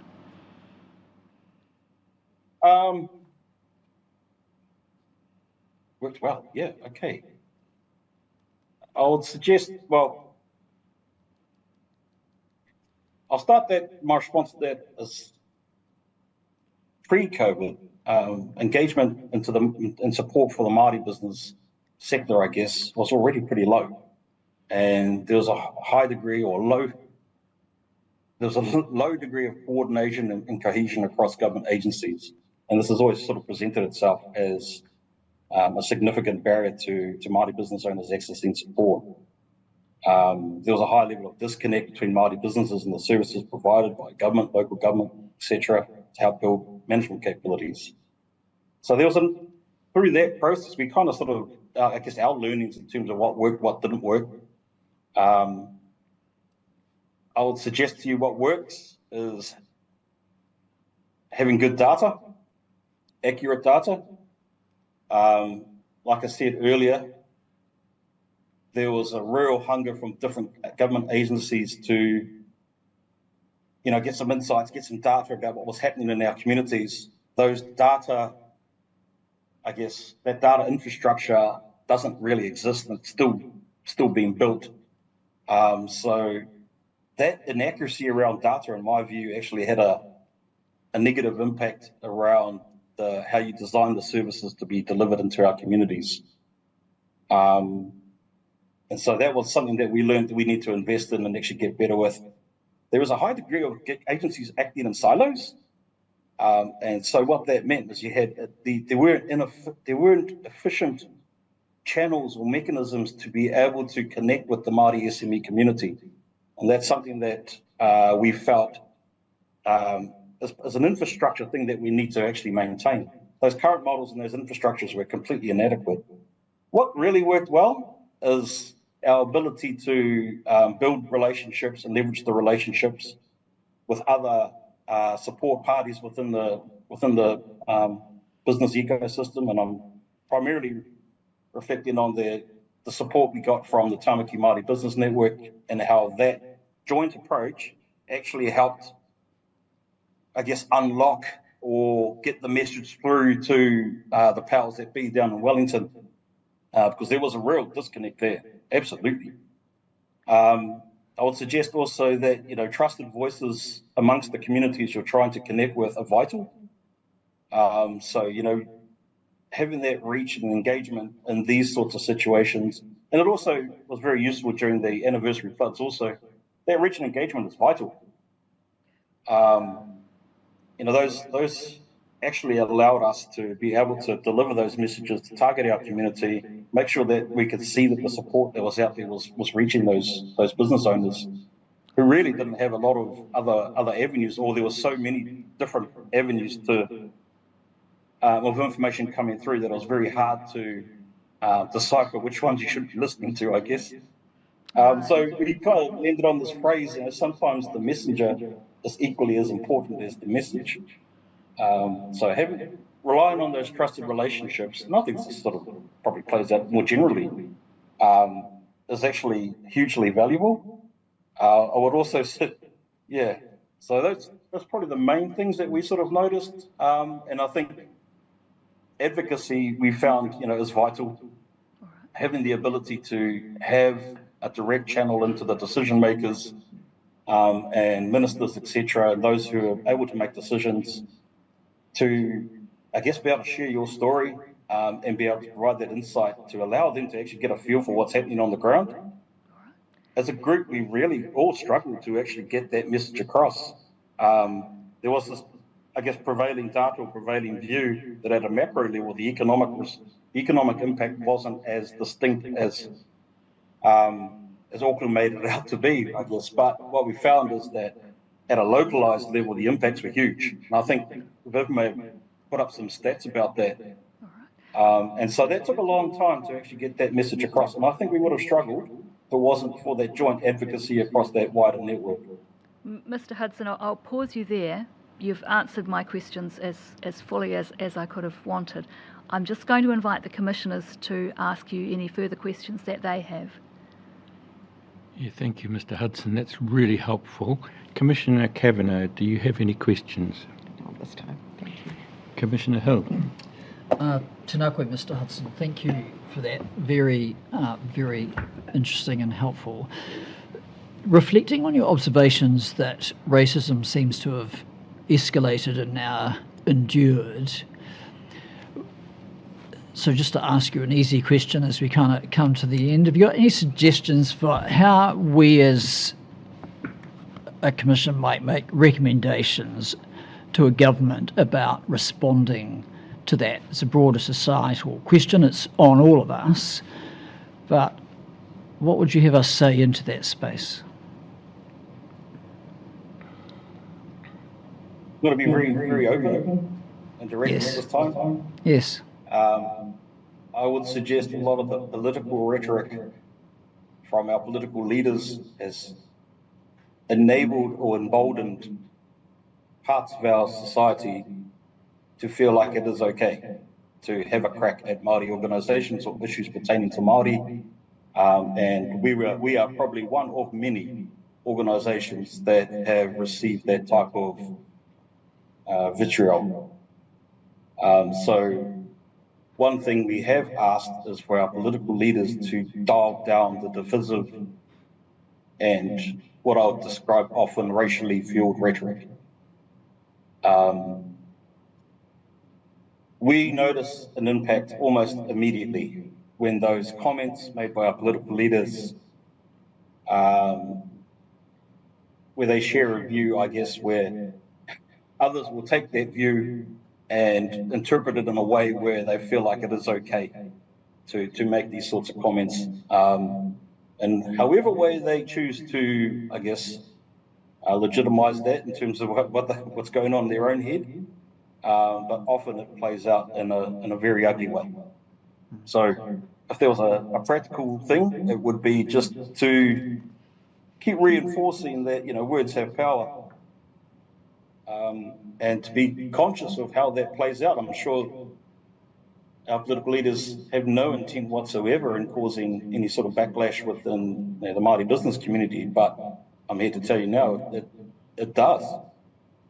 There is a backlash, and it does make things very difficult. So that's probably one way I think I'll share with you, but also I think the value of not just Whāriki as a Māori business network, but other Māori business networks, a lot of the value is our ability to sort of bring those business owners together and just feel safe in our own communities, to share our stories together, to provide that support network and that backbone to help, I guess, push back or not let those comments affect you so much as a small business owner who may feel a little bit isolated working at home by yourself or working in your business by yourself, and all of a sudden you're receiving some pretty hurtful comments for something that you believe is something that you're doing good. So investing in those networks to continue to provide that support base, that support infrastructure, allows us to be able to, to come together and actually be able to not so much push back, but don't let those hurtful comments hurt as much. I guess I want to use the word korowai. As we come together, we put a korowai around each other to allow us to be able to protect ourselves from all that rubbish that comes our way. So that's probably two strategies or two recommendations that I'd like to put forward. Kia ora. Thanks very much. Mr. Hudson, I just have a couple of short questions. You mentioned that during the lockdowns, you saw a proliferation of networks. Can you just briefly tell us what that means? Sure, yeah. This was probably one of the more, I guess, unforeseen positive outcomes. Because we're all online, during particularly the long lockdown period, there was a heck of a lot of activity through Facebook, Instagram, and what we saw was the setting up of, I'm going to use this one and I'm going to drop their name because they're awesome, the Buy Māori Made group. So Buy Māori Made was a Facebook group that was established to allow people to continue to purchase product from Māori business owners, ranging from clothing through to jewellery, through to art, etc., etc., etc. And so that became a really great platform for businesses to be able to continue to trade. And I would say that last count, I haven't seen it lately, but there's over 120,000 members in that group. But there were other groups similar. Some of them were at a regional level, so the messaging was get behind your local Māori business owners, support them through this challenging time. And so that was really encouraging to see, and that has continued. And it's something that, as a network ourselves, we leaned into very heavily, encouraging people to keep spending with Māori business owners, keep supporting our communities, and that messaging, again, is something that we continue to do as well, to create, I guess, just a positive environment to support Māori business and businesses in general. The concept of support, is that reflected in the concept of manaakitanga? Oh, 100%, yes. So just briefly tell us about that. Close cousins, the Noongatanga, you know. We sort of value the connections that we have with these business owners. A lot of them are our cousins, uncles, aunties, their family. And so, yeah, you want to see them successful. You want to be able to sort of support them through these tough times. And that was reciprocated. It's all flowing back to me a little bit now. I must admit, a lot of this was reciprocated from the business owners back into our communities, where they felt a real strong need to sort of use what little resources they had at the time to support the collective efforts around providing kai in our communities. We had numerous examples of hospitality businesses, restaurants who had inactive kitchens, who were trying to find a way to, allow them to use those kitchens to be able to provide meals for kaumātua, because we were hearing that there were people out there that were struggling, with food security, and we had underutilized food processing factories and manufacturing factories and restaurants with ghost kitchens, and there was a real sort of coming together to actually see how we can support the wider efforts in our communities. So there was lots of stories like that, and those were, I guess, some of the silver linings through what was a really challenging time. I must admit, there was, our good friend Iwi Spraggan, the hangi master. He made available hundreds, if not thousands, of hangis available to people who needed kai, off his own back. There was no, that was just him. That was pure manaakitanga. Thank you, sir. We really value your participation in this inquiry, and those are our questions, unless Ms. Levy has anything further to ask. Further. Thank you so much, Mr. Hudson, for your time today. Kia ora. Kia ora.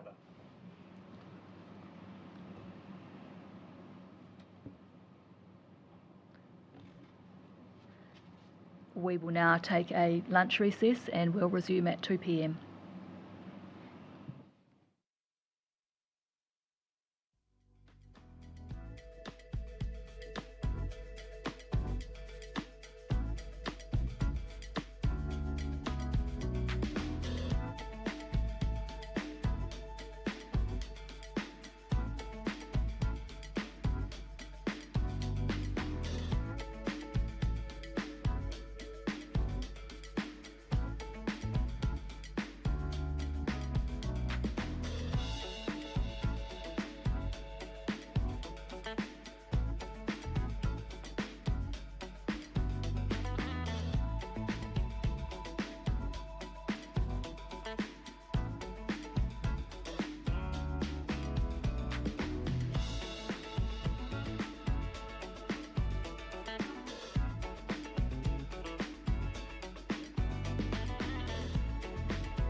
Officer, and Tim Robertson, who's the board chair.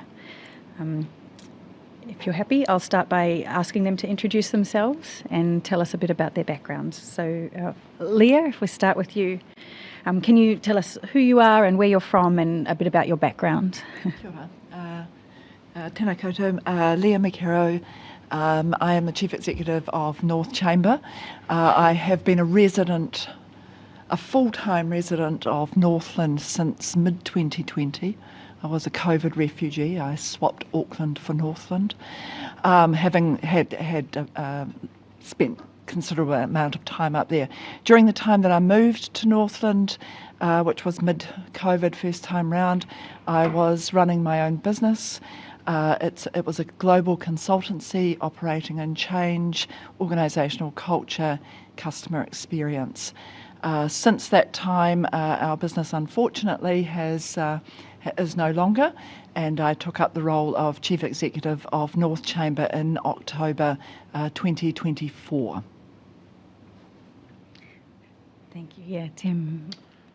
Kia ora koutou, and yeah, thanks for the introduction, the opportunity.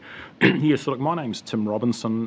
As Leah's alluded to, I'm the board chair for the Chamber, role I've been doing now for about 5 years, I think it is. My background is, so I actually had a background in, I guess a professional career in corporate ICT. For all my sins, I started work with the post office when I left school, and pretty much never left them until I finally got made redundant.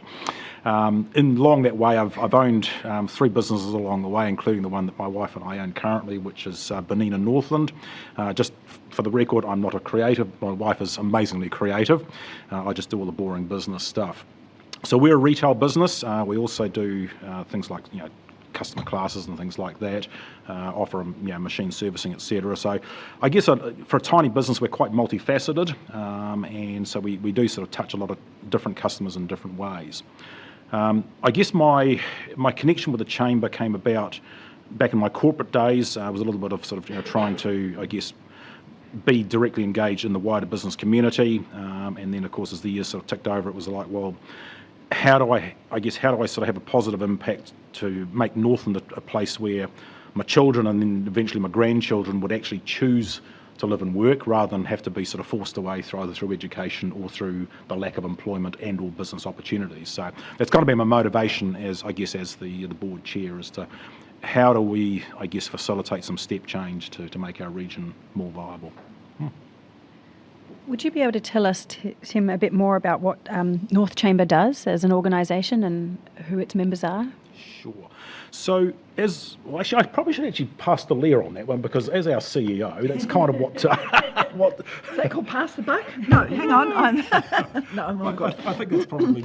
It's probably 3 key areas, which is advocacy, building capability, and celebration of business performance in the region. The advocacy part is, collectively as business entities, 85% of our members are under 20 employees, and in actual fact, from a New Zealand perspective, small business, over 95% are under 20 employees. So we, as a chamber, represent those small businesses in terms of being able to be their voice, whether that's with local government or central government, and understanding the issues at hand that face small businesses. In terms of building capability, it's about understanding what we need to be prosperous. In Northland, our wage, our GDP growth, etc., is far below the national average. Our wages are 30% below the national average. So it's important that we are able to build that capability, not only of the workers within the region, but the leadership as well. And finally, celebration. New Zealanders are notorious for not celebrating their own success. So we look to highlight what's working, where those businesses are doing well, and ensuring that we understand what's required to being successful. So celebration forms a key part of that. We are part of the National Chamber Network, probably driven a lot from the Auckland Chamber. They are the largest chamber in New Zealand, but we are part of that network as well, and an international network. Just add one sort of very small part to that, though, which I think is quite important, probably to as much about today as anything else, that the business community, by and large, looks to organisations like the Chamber as, I suppose, their natural, who we would take up as being our advocate, because we're a commercial organisation. We're not a government agency. We're not a political. We're not representing any sort of political masses or whatever. We are absolutely only exist for the business community. So quite important, I guess, as far as how does the business community view us, because they see us as being one of them. Thank you. Leah, before we move on to talk about the experience of lockdown, I wonder if you could also tell us a bit about your other hat that you were wearing during the time of the COVID response, so during 20, and the business that you ran at that time. Right. So, as I said, it was a small consultancy business. We worked primarily with larger organisations, corporates or government, and worked extensively with the senior leadership and executive teams, helping to bring about change, helping to build capability in the organisation, and helping with leadership.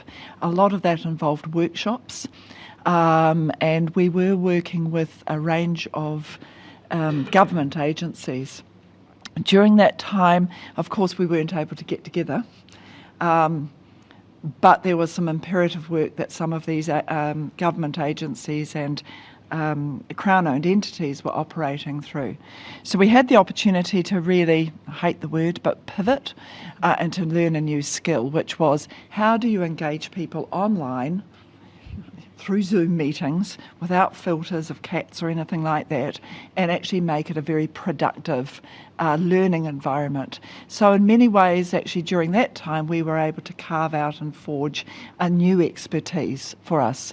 It also meant that organisations very quickly adopted technology, which was fantastic. That in itself had unintended consequences, of course, that rolled over. But we were working internationally. All of that work, unfortunately, dried up. We weren't able to get to our clients. And through that time, we recognised that organisations started to pull back on wanting to develop their people. They needed to use their cash elsewhere, and leadership became less of a critical area for them. So it slowly started to recede until today it does not exist. Thank you.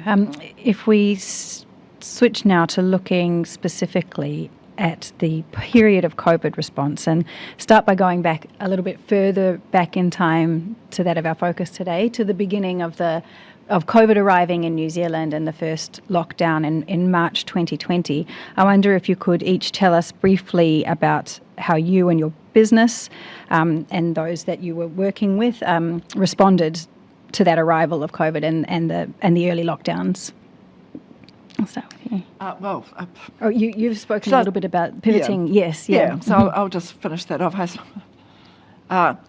And like a few others, and when we first spoke to you, it was great, the first one.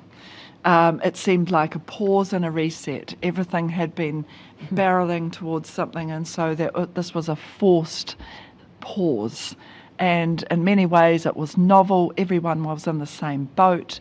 We were all considering that. And so in many ways it was almost a joy. I feel almost guilty saying that. Bear in mind we didn't have children, we only had dogs, and we also, we didn't, we had some space that we could operate within. So I think every family's situation was different. We did recognise, however, that business would need to change as a result of this, so that occupied our time as well. Yeah, so look, I guess for us, our immediate reaction was that, the first lockdown was, I think, absolutely the right decision. I think we all were in violent agreement that, we didn't know what we didn't know. This was brand new. It was the first pandemic, a worldwide pandemic that we'd been faced with in our lifetime. Look, I guess for us, from a business perspective, it was almost just you're doing the right thing here because this is what the country needs. There was obviously not so much sleepless nights, but it's like, well, what's going to happen at the other end? How are we going to come out of this? how are our employees going to, I guess, deal with this? Will they still want to work for us, kind of thing? But I think all in all, it gave us a chance to, but like sort of Leah was describing there, a chance to sort of to reflect and just and think about the activities that we're undertaking, and in particular how we were addressing our market, of recognising that things would have changed forever. So how do we adapt to that? And I think the thing was that it was also this realisation that because of the nature of our business, there was nothing we could do until we came out of lockdown. We just had to sort of just accept that and just kind of carry on. I think at a personal level, a bit like Leah. I mean, our children are all adults, so two of them live in Whangarei as well. So obviously not being able to see them and see the grandies was a little bit challenging, but that was okay. You're doing it for king and country, so that's all, or queen and country as it was then. So you just kind of got on with it. But I think all in all, I think all of us just sort of thought, yep, we're dealing with something brand new. The response was absolutely appropriate. It gave us a chance to sort of stop and then think, well, what's going to happen next, and where are we going to head to next? By taking now then forward to the beginning of, to mid-August 2021, and we had an arrival of the Delta variant in the community, and we went back into a level 4 lockdown. And I wonder if you can tell us about that what ended up to be a longer lockdown, particularly for Auckland, and how you experienced that and your members experienced that, starting with the entering lockdown in August. Sure. Well, perhaps I'll carry sort of straight on then, if you like, Leah, as far as... So look, I guess by that period of time, by August sort of 2021, look, I think the business community, and in particular for those of us in the regions and as small businesses, were really starting to get a real sense of frustration that we were invisible. We had no means of having our voice heard at government level, and certainly at government agency level. And there was the sense of, look, we've had this thing now for 18 odd months. We only still seem to have a single playbook response to deal with things. And I think that as business, look, the minute you have a challenge put in front of you, you come up with a creative solution to adapt, to do things differently, and to find a solution to whatever the new normal actually is. And I think that as business, we're going, well, hang on a sec. We're still doing these same things over and over again. You've never actually asked us, is there a way that we could conduct ourselves, that we could transact, provide our supply to our customers in a way that still, I guess, fulfilled health protocols, and that actually followed the science that all of us, well, certainly the vast majority of us as business owners, we all accepted that the science had to lead us in how we were functioning. But we were never ever once brought to the table and invited to sort of say, well, okay, what's our perspective? Is there a way around this? Can we do things differently?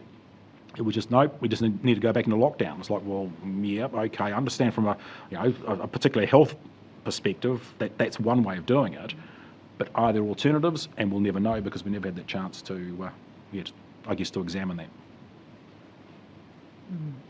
I think because we'd had that experience of that first lockdown where everyone was very compliant and we really engaged and really understood.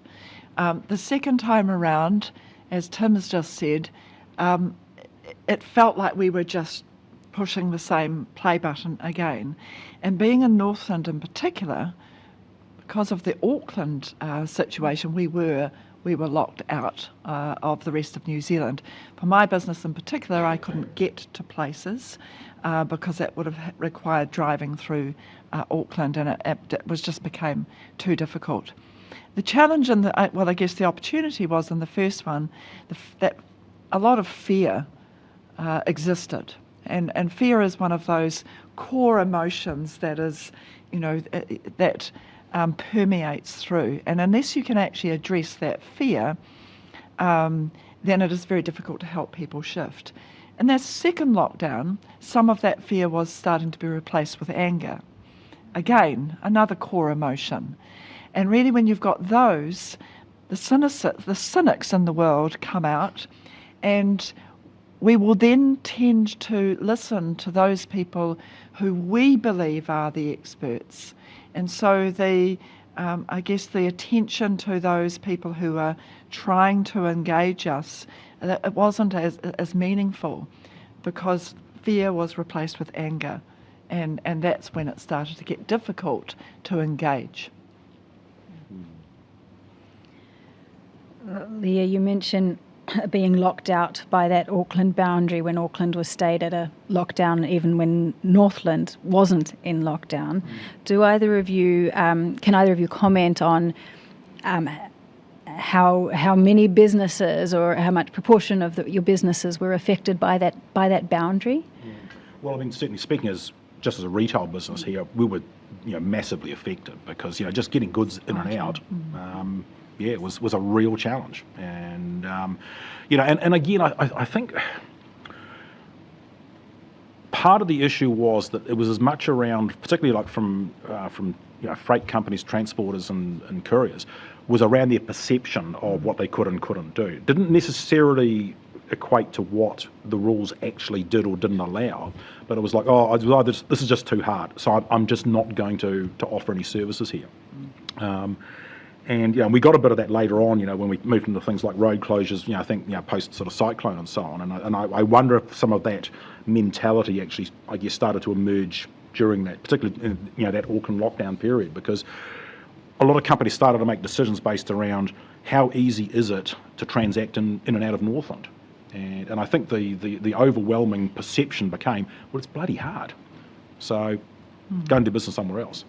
And, and I think, again, that just, as we sort of just maybe sort of cast our minds forward a bit further forward, what I call the post-COVID era now, it's why we've still got a giant hangover in Northland, around so many companies still see us as being very hard to do business with. We had COVID, then we had the year of rain and the cyclones and the road closures, and people just going, what, it's just so hard. And and again, I think we're still suffering a fairly substantial economic hangover from that, which obviously started particularly during that August to December late lockdown, hard lockdown, semi-lockdown period, whatever you want to call it. So, yeah. We had one of our businesses whose reach actually went through to Warkworth, so over the Auckland border, if you like, and they found it very difficult to be able to service their customers from there because we weren't in lockdown, they were. It felt very arbitrary to them. A lot of schools were relying on them for the services that they provided as well, so it became very difficult for them to transact.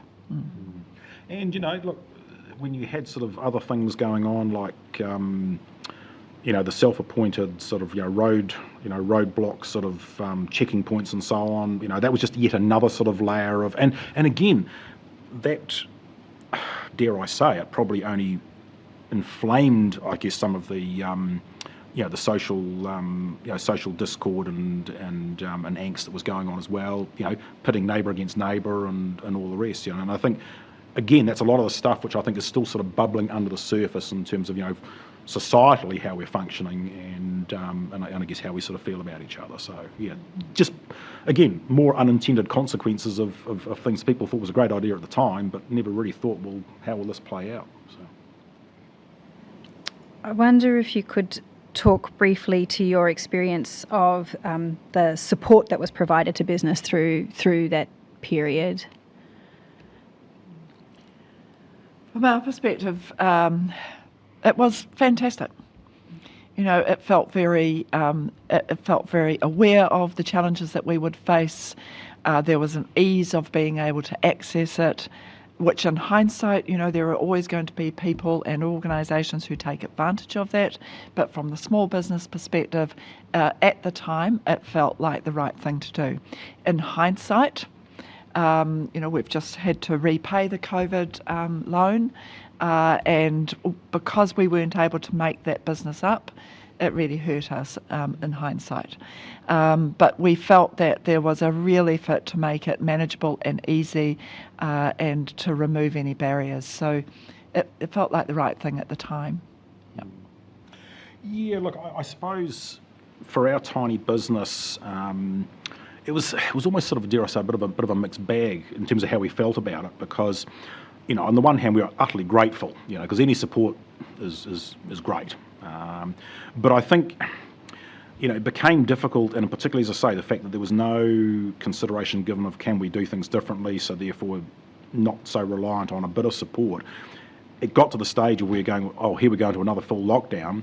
That's more wealth just being destroyed and gone forever, because the support only ever provided a certain level of the cost of holding our staff, and because being retail, we couldn't transact at all. It was zero revenue coming in the door.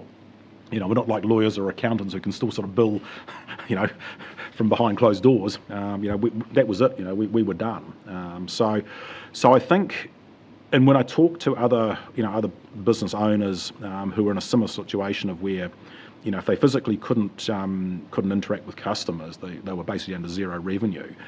That was the overarching feedback that we got. That never going to be disparaging about the fact that we did have government support, and that was great. But honestly, it didn't come close to covering what our costs actually were, particularly from if we're all sort of saying we're going to be good corporate citizens here, make sure that our employees are remain on the payroll and they've got security going forward, which for us as business owners is very important. We're not going to just be mercenary about our staff. So I think in terms of the real cost, it was high. I guess for a lot of us along the way, we just kind of went, well, that's always the risk you take when you have your own business. You're going to have some great days and you're going to have some not so great days. Well, there was a lot of not so great days along the way, but that's just being, I guess, being a business person is part of that journey.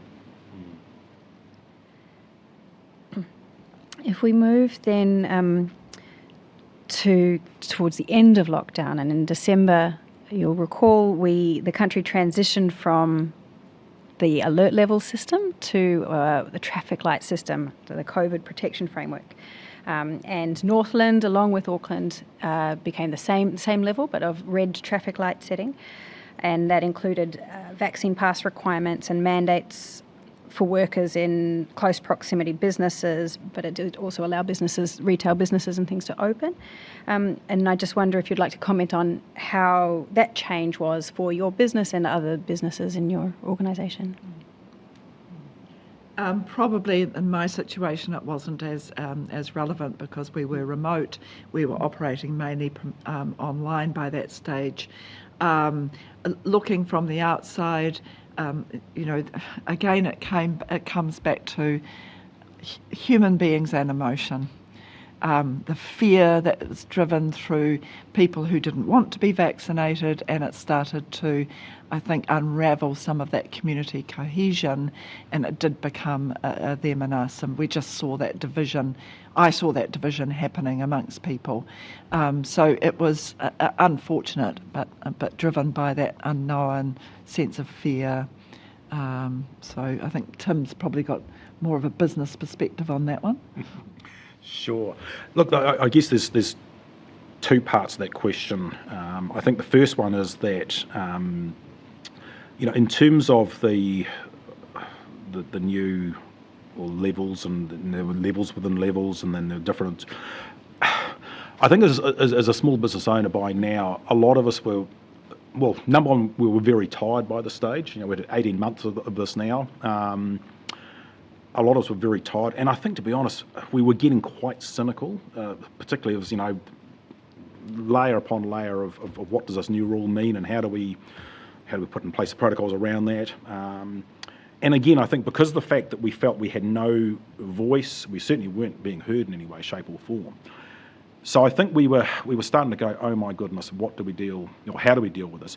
And I guess as part of the, where it became very, very wearisome was that you were dealing with, 4 or 5 supposed, points of truth here. Ministry of Health website, the official COVID website, WorkSafe's website.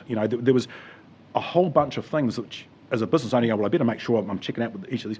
And every time a new ruling came out, everyone had their own interpretation of that. It would often take 3 or 4 weeks before they started, oh, hang on a sec, we just better make sure that the information is actually consistent across what's being published. So you sort of felt like, you're running around, and again, you're trying to keep your staff safe and happy and, motivated.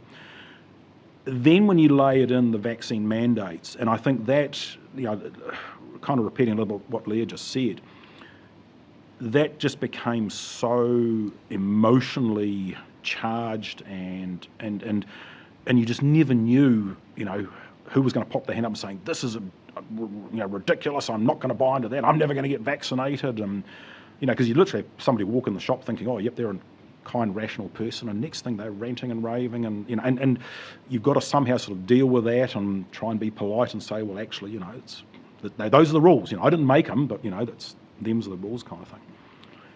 And when I think about how that impacted just the way people behaved, out on the street and all the rest, I think that's where, for business, there was quite a paradigm shift during that period, because it was like there was a real sense of division, of a we they, of some people are allowed to do some things and other people aren't allowed to do other things. So yeah, again, it was just another layer of, I guess, of challenge, and how do we sort of cope with that It moved to anger. Yeah, it moved to yep, anger. That's true. And we know as human beings that we're actually not designed to change. But when people push stuff on us, our natural reaction is to push back. And I think that was just an example of how that happens. And as I just sort of said, I think what took us by surprise so often was, and when your own friends, people you've known for years, who you thought were intelligent, rational thinking people, down those rabbit holes, and my goodness, and you could not have a rational conversation with them.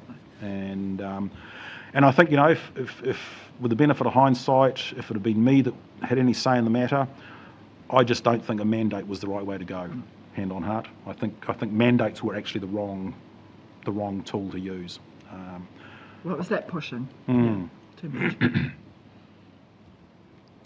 I just want to pick up on a phrase you've used a couple of times of having no voice and not being heard. And I wonder if you could expand a bit more on your experience of,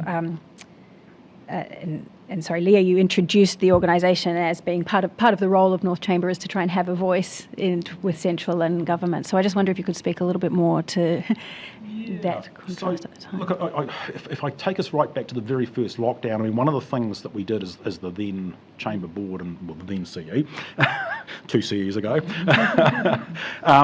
yes, I have a bit of a habit of hiring CEs as the board chair. Look, we sort of thought, right, we'll sort of try and be, a bit of a support mechanism here. We'll adopt the technology. And we literally set up 2 or 3 calls a week type of thing, and they were open calls. Any of our members or even non-members who just wanted to come in and have, unload a little bit, get some advice or whatever. And they were great sessions, and we sort of called our weekly therapy. And I think what was interesting out of that was that it felt like there was actually quite a lot of valuable, engagement. And just, I guess, idea creation coming out of that. But we had no means of being able to feed that anywhere. And I think, again, we were working, and often we actually had the CE of the local, the Northland Economic Development Agency, which is Northland Inc. He sat on a lot of those calls as well. But even he was saying, well, I don't know what to do with this now. He said, this is great stuff, but I don't know where to take this. And so I think, if I'm answering your question, and if I'm making sort of sense in the way I'm answering here, we sort of felt that, that it was easy to, to collate and to engage with, our members and I guess the wider sort of community across the region. But it almost sort of felt like that was where it ended. We're talking amongst ourselves, but we had nobody else to talk to after that. So. Thank you. I just want to pick up on another point, and we've talked a bit about the impact over the period on your businesses. And Tim, you spoke about there being a giant hangover, I think was your phrase now. But I wonder if you could both speak a little bit about anything you see in terms of ongoing impacts of that lockdown period for your current members or businesses. I guess mine was terminal, so we no longer have a business. Looking back at COVID definitely had an impact on that. We lost momentum. We didn't have our overseas opportunities. Things changed in the world, and we had accumulated quite a bit of debt, which now has is a big hangover for us and our shareholders.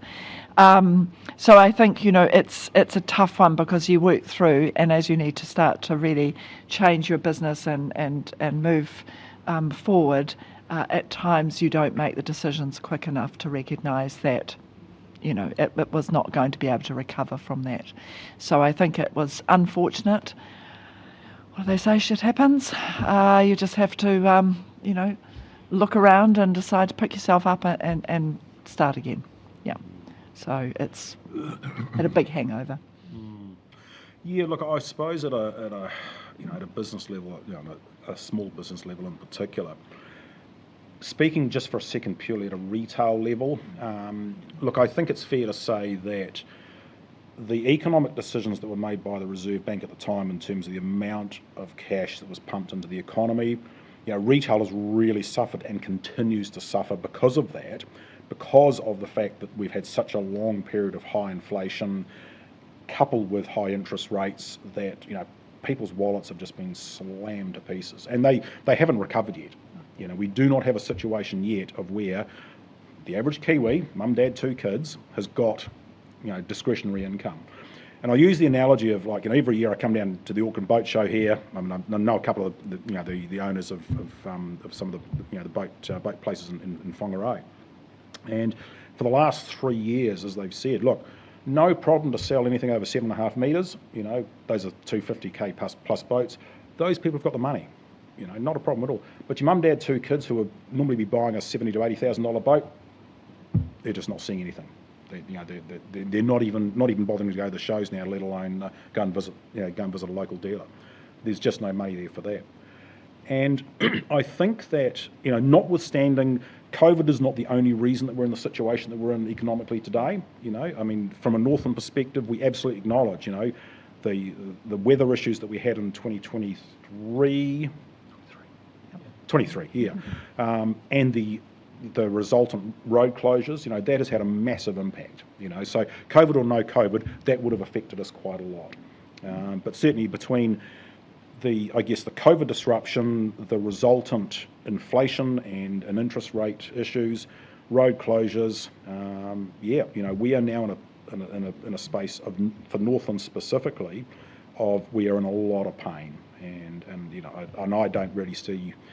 There ain't no shining light in the next few months. I think we're another 12 months away before we even start to claw our way back from. And again, Mr. Trump's trade wars, that's a big impact on the New Zealand economy right now.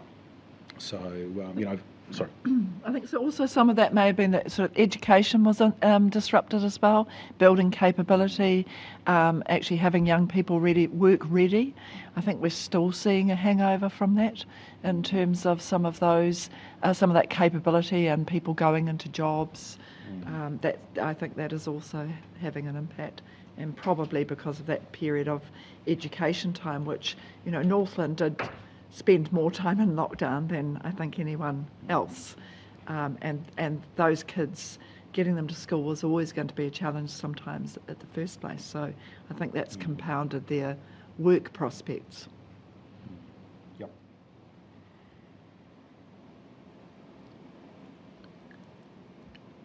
Is there anything that, with the great benefit of hindsight, that you think could have been done differently that would have made a big difference for those particular challenges that you faced during the lockdown and the hangover for your businesses? You probably thought you answered that first. Okay, sure. Look, I think if we could do it all over again, I think certainly first up, I think as we were still trying to grapple with the health and science, guidance and information, I do think that we could have figured out some smart ways of doing business that still was acknowledging, I guess the need for restricted access, restricted person-to-person contact and so on. Again, my tiny business as a retailer, I could easily have, through e-commerce, received an order, gone and delivered, put it in somebody's mailbox or left on their front doorstep, whatever. I could have actually transacted without person-to-person contact, no problem whatsoever. And I think that was the kind of thing which, you think about thousands of small businesses across the country, being able to do business that way, you could have actually kept the economy ticking over a whole lot better while still having a fairly tightly controlled, health and science-based protocol to control a live virus that's that's still floating around out there. But also too, yep, I absolutely think that I think just fire hosing billions of dollars into the economy, I think that was just wrong. I think hindsight is a great thing. It's easy to look back and go, well, we should have done this and could have done that. So I do not profess to have any sort of solution or way of doing things differently. I think understanding how human beings operate, we were very grateful in that first period to feel safe. And that feeling of safety and it being acknowledged by the fact that we nearly eliminated it at that first round. But also understanding that people need to feel that they can contribute and they will believe the people who they are influenced by and are closest to. So having an opportunity for local to be able to provide solutions for local. To creators to own, if we were able to actually have a regional representation so that contextually we understood what our challenges were and potentially the people that were making those decisions were people that our locals trusted. Our kaumatua, our kuia, people who are around in our local regions. We are, in Northland, we've got much more space. So we're not like Auckland where we're really contained. But I think that there is something about once we're past that initial period of fear, when we're moving into one of knowledge, that actually using local to help with local solutions might be find that we'll get more engagement rather than anger. That brings neatly to the topic of what could be considered in these sorts of decisions going forward, and your thoughts on if the government is in a position of needing to respond to a pandemic again, what are there any key considerations that you think could be useful? And maybe we'll start with Tim to follow on from there. Yeah, look, I do think that there needs to be a much more, I guess, brutal assessment of each of the, I guess, the tools and the levers that were pulled all the way through, because when you've got the luxury of hindsight now to say, well, okay, what were the outcomes and the consequences of these particular decisions, and you look at how that's played out, I do think we've got to take a fairly strong, I guess, response to that and do something with that. I think, as I mentioned earlier, I think the vaccine mandate, I guess the decision-making process around that and then how it was implemented, I think the cost to us as a nation was far greater than the good that we actually got out of the program itself. And I just want to pick up on Alea's points, and again, using Northland as the example. So from a vaccination perspective, had we, rather than just going straight down a mandate path and dare I say, a very authoritarian sort of and very sort of you will do this whatever, if we'd engaged particularly the whānau ora providers up front, got them the right vehicles to go down those shitty Northland roads and visit the individual farmhouses where a lot of these people, they don't have vehicles themselves, and their inclination to respond to thou shalt go and get vaccinated, I'll tell you what they would say in response, and I wouldn't want to have it spouted publicly. And I think that if you'd taken that kind of approach, you probably would have got just as high, if not a higher, buy-in to being vaccinated, so long as they actually had those adult conversations that said, look, here's what the science says about why you should.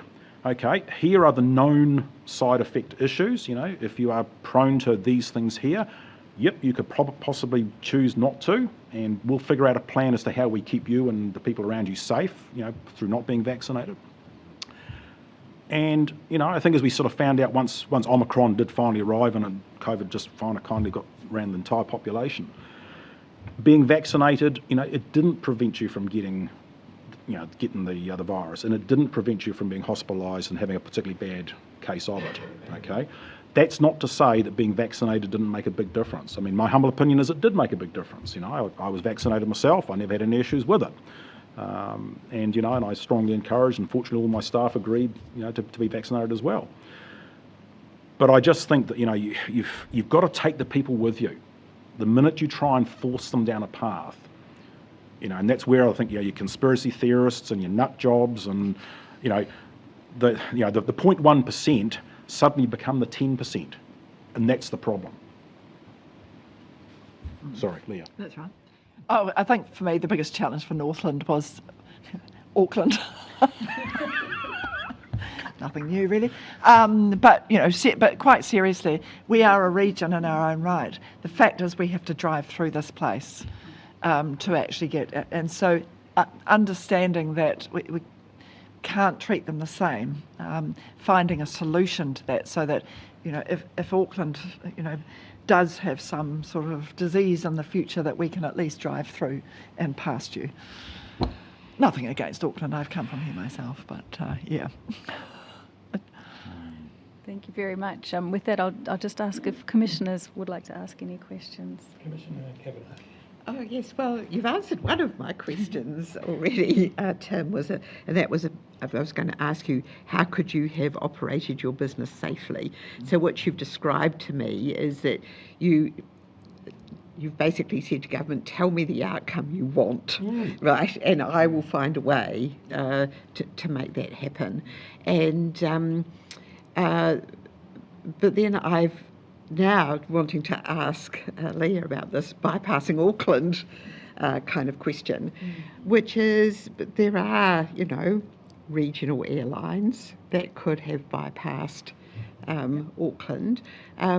Was there any consideration given in the Northland community that you're aware of, or even in conversations with New Zealand or Barrier Air or even Chatham Air, to actually put on a service that would bypass Auckland, that people undoubtedly would have to pay for, but who, if they had that relative that was, very sick in Wellington or in Tauranga or somewhere else, could have actually got through through that, that barrier. But, yeah, and I think, flying was absolutely an option, although our regional airline had to land in Auckland, but they were still flying. It's just the cost. And again, Northland is not a wealthy region. We're wealthy in spirit, community, and beautiful land, but actually flying was not an option for a lot of people. Even now, I think we suffer a little bit from the whole airline sort of challenge. But it is, our border is just, it's so vast, from coast to coast. So it just felt unfair. Whether it was unfair or not, I don't know, but it felt unfair. Yeah. Emotion again. Commissioner Hill. Thank you. That was very interesting. I do have one question about mandates, vaccine mandates. You've talked quite a bit about the mandates, and rightly so. And you said it was the wrong tool to use. Putting aside the question of whether or not it will easily be able to be used in the future, and reflecting on, in the public health toolkit, you need a few tools.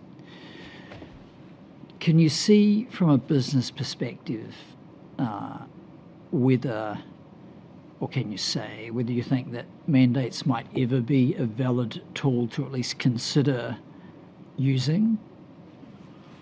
Look, my immediate response would be no, purely based on what we've observed, through the whole COVID process. you know, my humble opinion is that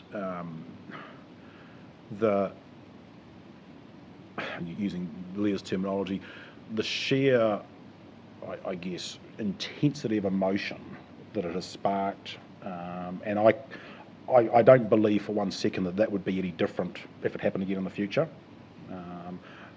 Maybe it's part of that classic Kiwi, you know, we're number 8, why we just get shit done, and you know, we do it on our own, and you know, nobody's going to tell me what to do, kind of thing.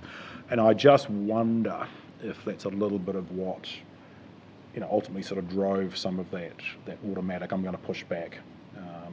And I just really feel that, you know, anybody that I sort of, I guess, you know, dealt with or worked with during that whole period said, look, I've got a much better chance of, you know, of convincing somebody that, you know, the vaccination's a good idea if there's no threat attached to it. You know, you're going to get fired if you don't do it. You know, you're going to be ostracised, you can't work here, and you can't go there, and you can't do this. People don't like being pushed. But I just think it was that whole, the minute there was a threat or implied threat attached to it, I think that's where, you know, you lost the locker room. That was it. And I think if that's one thing that I think that certainly those, you know, and was probably more so from the purely sort of health perspective rather than just the science in general, because my humble opinion is that I think, you know, those sort of simply working on the science of it all probably had a slightly sort of broader opinion about it. That was the way I interpreted it. But purely from the health secretariat, it was like, no, this is what we have to do. That's, you know, that's all we can do. And I don't believe that would be any more successful in the future if that was the pathway that was chosen. Okay, thank you. Is that natural pushback, emotions? As a human being, we don't like being told what to do. And I think, sorry, if I could just maybe just add... It's not a female thing, by the way. Yeah, maybe I'm just going to add in terms of what does that mean for a business? You know, again, it's another layer from an HR perspective of, you know, how do you provide an employment environment where people aren't thinking in the back of their minds, well, if something else happens in the future and I decide I don't want to do this, what's going to happen to me then? You know, so you're almost sort of having to introduce, I don't know, a company culture that somehow sort of says, well, I believe these things, when you shouldn't really, it shouldn't even actually have to be part of a conversation. You know, yeah, well, exactly. And also, I just want to cycle back to your question. It also then speaks to trust. You know, now as businesses, you know, we expect the government to actually trust what we're doing. You know, in return, we'll be good corporate citizens. You know, we'll follow the regulatory rules. You know, we won't defraud the IRD, and you know, we won't, you know, I guess you know, rip off immigrants and things like that. But we do expect to be trusted in what we're doing. And again, I think part of that whole issue around a mandate is the sense that we're not trusted. And I think that actually has, you know, to your point about how do we then operate as a business, that has very, very big implications. Okay, thank you very much. You've mentioned trusted voices as being a key to penetrating into the community. So give us an example from your area of who those trusted voices might be. Goes without saying, a chamber. Not us. But no, well, I think the trusted voices, you would probably start, dare I say it, at your local government areas who would know who are the influencers in our areas. There will no doubt be kaumātua, you know, in the Māori community. There are likely to be people operating in the ethnic affairs area who are seen to be people who others trust. So I think it would be reasonable to be able to go to communities now and ask that question. It could well be judges, you know, but it's people who are active in their community, who people look to, and not, you know, and those that look to them are also trusted themselves. So that flow-on effect, so that we are influencing the right people, I think it's important. And to add to that, I mean, absolutely, like, you know, whānau ora providers, you know, the local health trusts, you know, particularly for Northland, there are quite a number of iwi-run health trusts there, and I mean, they live in those, exactly, and they live in those communities. You know, they are trusted people, and that's linked to the other point that you mentioned, which is local networks. Absolutely.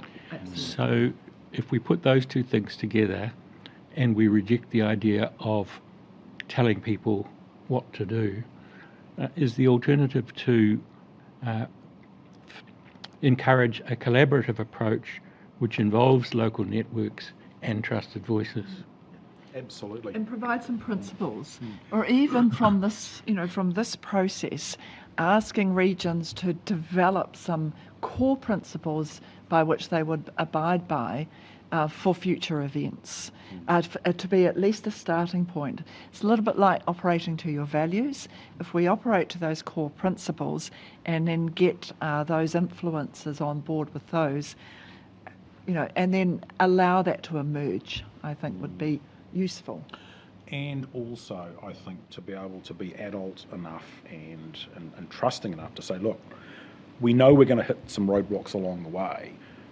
Let's already sort of start thinking about how do we address those, rather than being reactive in the moment of actually saying, okay, look, so if Tim Robinson says, I'm not going to buy into that, I refuse to, and I'm going to cause trouble and all the rest. Well, how do we deal with Tim Robinson in that moment? Rather than good question, yeah. But rather than just this, the rule book says, well, okay, he's now off to prison, or he's going to be ostracised, or he can't go to the supermarket, or whatever it might be. I think thinking about what happens if there's another one of these, maybe having those kind of conversations and conceptualising what that could look like, that's what I think would be much more powerful. How would that version of Tim Robinson react to, hey, Tim, we need your help here? He would respond very, very positively there, because particularly if it said, well, look, Tim, I'm really concerned about how we're going to keep your family safe here. Now the science is telling us that we need to do these things to keep you all safe. And if I go, ooh, hadn't even thought about that, that then becomes a much more the emotional thing. Yeah. Oh, so this is actually about, it's not just my safety, but it's my kids, my grandkids. Oh, okay, maybe I do need to have a bit of a think about that. It comes back to the mantra, to create is to own, where you get that ownership from people. And, we talk about emotion and logic. We are emotional beings. Logic leads us to conclusions. Emotion leads us to action.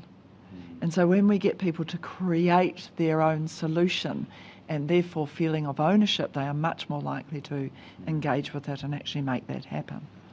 So we want local people and local networks to create and own their own solutions for a problem. I agree, and coordinated from that local, so national, regional, community, individual, families, that Absolutely. cascade. And just to be clear, we're not suggesting that, the overarching outcomes are absolutely a national. That's a national perspective. We've got to be in violent agreement that that nationally this is what we need to achieve here. That's not up for discussion on a local level. No. But it's the how you do it and it's how it's implemented. That's the local piece. Implementation. Final question from me. We heard from other people earlier today, people from Auckland, that they had a hotline to Wellington via MB. Did you have any such communication channel from the north? I wish I had, but no. Right, thank you. Thank you very much for your time, both of you.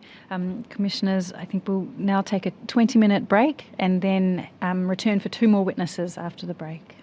Thank you. Thank you so much. Really appreciate it.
Welcome back, everybody. We have two witnesses for the remainder of the afternoon. First is Taryn Story from New Zealand National Field Days Society, who is here with us in person. So welcome, Taryn. Please introduce yourself to us. Good afternoon, I'm Taryn Story. I am from the New Zealand National Field Days Society, which is based in Hamilton, Waikato. And how long have you been with Field Days? I've been with the organisation for 8 years. What's your current role there? I head up the events and engagement team at the Society under the title of Head of Customer and Strategic Engagement. Okay. And have you had previous roles at Field Days or just that one? I have. So I've also held the Marketing and Communications Manager role, which is now incorporated into my team. Right. Now you say your team, how many employees are there at Field Days? We're operating at about 32 FTE. Can you tell us a bit more about what the New Zealand National Field Days Society does and how it operates? Certainly. So we are a not-for-profit incorporated society which owns and operates the venue Mystery Creek Event Centre, which hosts a number of events throughout the year, and also owns and operates the Field Days event, which is the largest event of its type in the Southern Hemisphere. Thank you. And I should have begun with this, but Mystery Creek, that's in the Waikato? It's in the Waikato. Thank you. So the focus of the second phase of this Royal Commission of Inquiry is mainly the lockdowns in the second half of 2021, but it helps to establish what happened then if we first talk about your experiences in the first 7-week lockdown in March 2020. What happened for Field Days then? We essentially went from 100% to zero overnight. The lockdown meant that we were unable to conduct any business whatsoever in that first period. We shut our office doors, sent everybody home, and started to assess what our next moves were. You've said you couldn't operate any business. What sort of things did you have to close the door on during that initial period? We effectively had to mothball the venue. So the venue is designed to host events of multiple size and scale, predominantly large-scale events. Lockdown meant that we were in no way able to operate the venue. We were mid-planning for our event, which is typically held, well, it's held every year at the second week of June annually. So we had a number of, well, the entire site for Field Days booked out with over 1,200 exhibitors planned, ready to attend the event. We were 6 weeks away from opening up the site for the event build so that the contractors could come in and start building the event. So were you able to host the event in 2020? No, we had to postpone the event in 2020 and that required us contacting a large number of stakeholders, like I said, those exhibitors who had booked and paid for their exhibition site. We had to advise them that we were cancelling. Our terms and conditions were such that we didn't require to refund site fees. It was at the Society's discretion, but we chose to go to them all and offer the opportunity for a refund, and also kindly asked if they would choose to leave their funds with us in credit so that we could, and when we could run, we would run again. Some chose, vast majority chose to take the refund. They had their own suppliers that they in turn had to pay. Then we had to go and communicate with our membership, neighbours, a huge variety of stakeholders within the wider event. Contractors, so not only were there build contractors for our exhibitors, but our own build contractors who come in and build areas of the event for us, as well as any pre-booked events for the event centre itself. So what was the impact on the wider Waikato community of that event not being able to take place? I think quite significant. It's a very well-renowned regional event, but it is considered, the event itself is well-renowned regionally, but also nationally and internationally. For the event centre not to be operating has quite a significant potential economic impact on the wider Waikato region. There are no, obviously, bed nights, hospitality spend that those types of events bring in.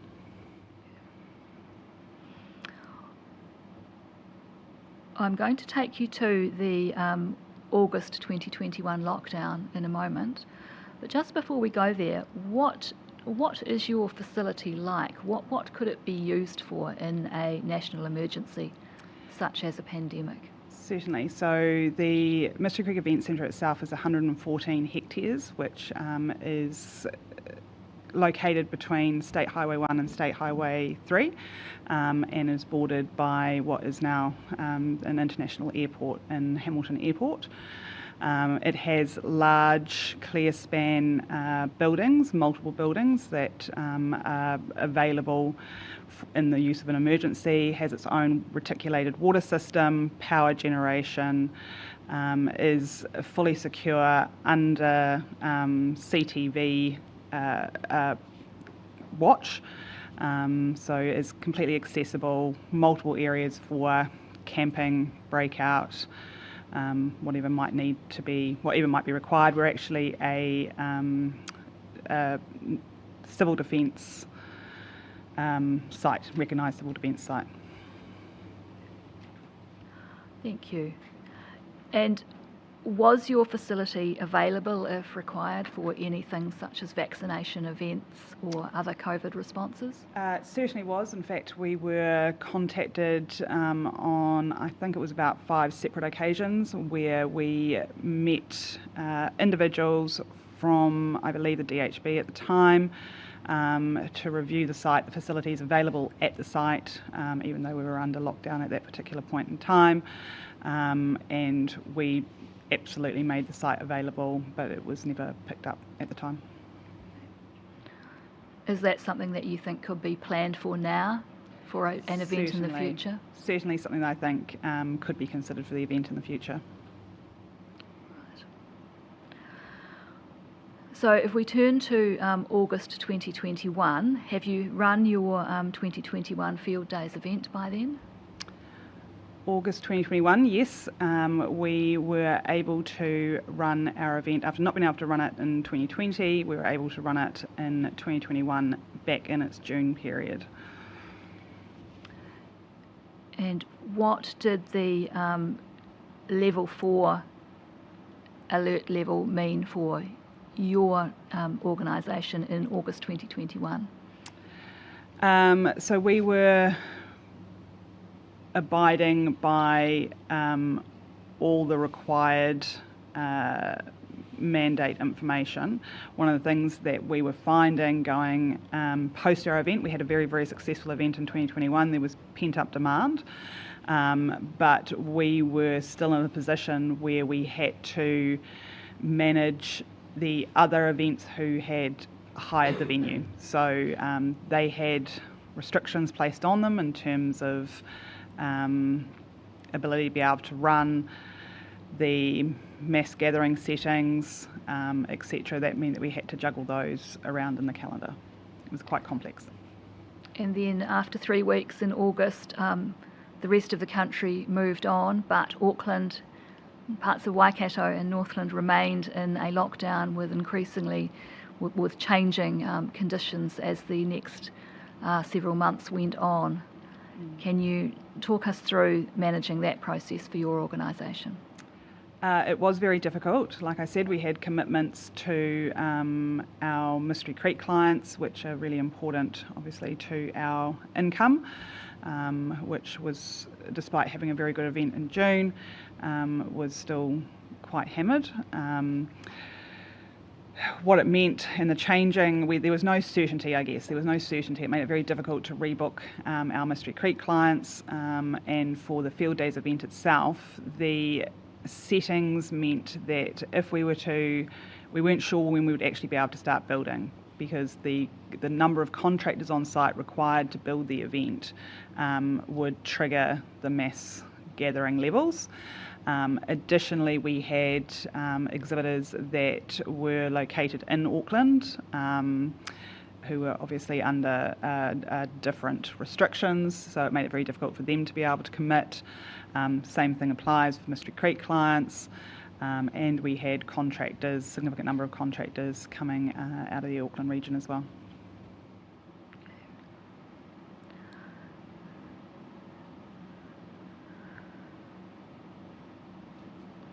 So in December 2021, the country moved to the COVID protection framework, so the traffic light system and a new set of rules. And finally in December, the boundary with Auckland opened.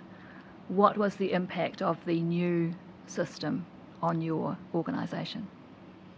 I think the impact was the same. So what we found very, very difficult was just trying to understand what the future piece looked like. The Field Days event itself takes 12 months of planning.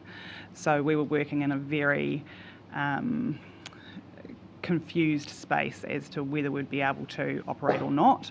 At the same time, juggling, like I said, the flow-on effects of previous lockdowns and level changes for hirers of the venue itself. So these people are often the event owners themselves, are very reliant on the events for their income, and they are seeking some assurance that we can rebook their event. So they have also postponed, they've also had that communication, the impact on their contractors. Everyone's scrabbling for some time in the calendar, but we're unable to confirm because there's so much uncertainty around when restrictions or changes to the framework might happen. It became very, very difficult to undertake any business. And on top of that uncertainty came vaccine mandates.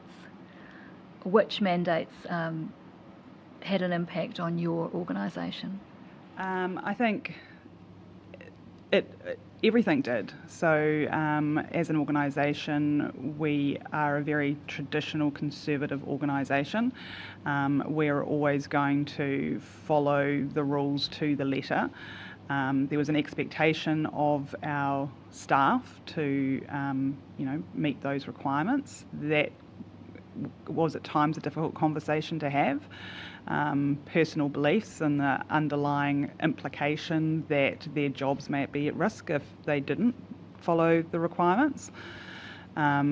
Additionally, for us to be able to hold events, we did indicate that anybody attending the venue in any capacity may be required to showcase their vaccine passport.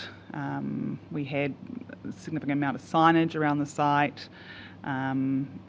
It did impact our ability potentially, well, not even potentially, it did impact our ability to be able to have trusted conversations with key clients who felt as though the requirements were unnecessary, and we as an organisation were being unreasonable to be adhering to the rules and requiring them to also adhere to the rules.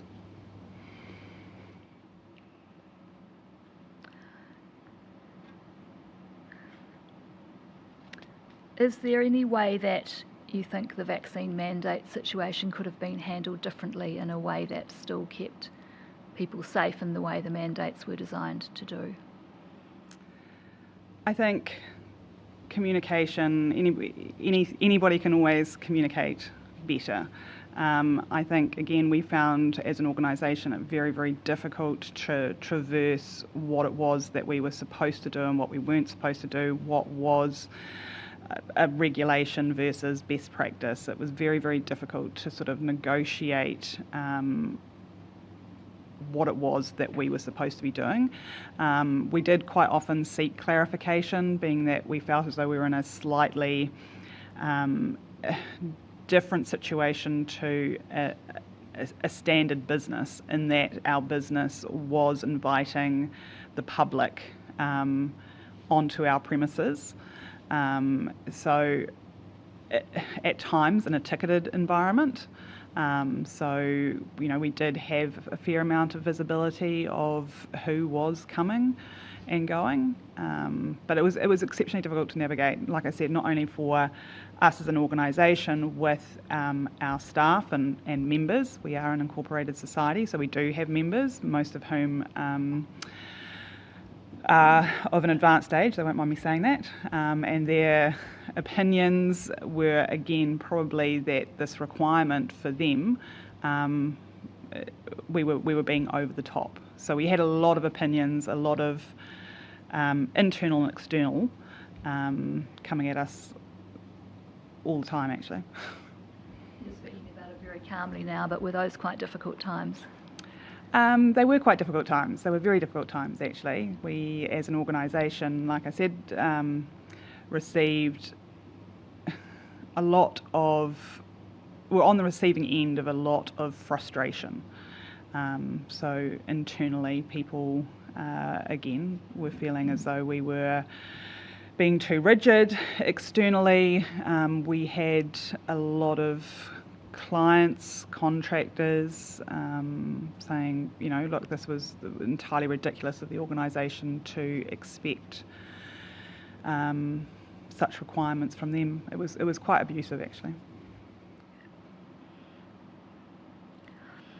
Is there anything that you think could have been done differently, and what would that difference have been?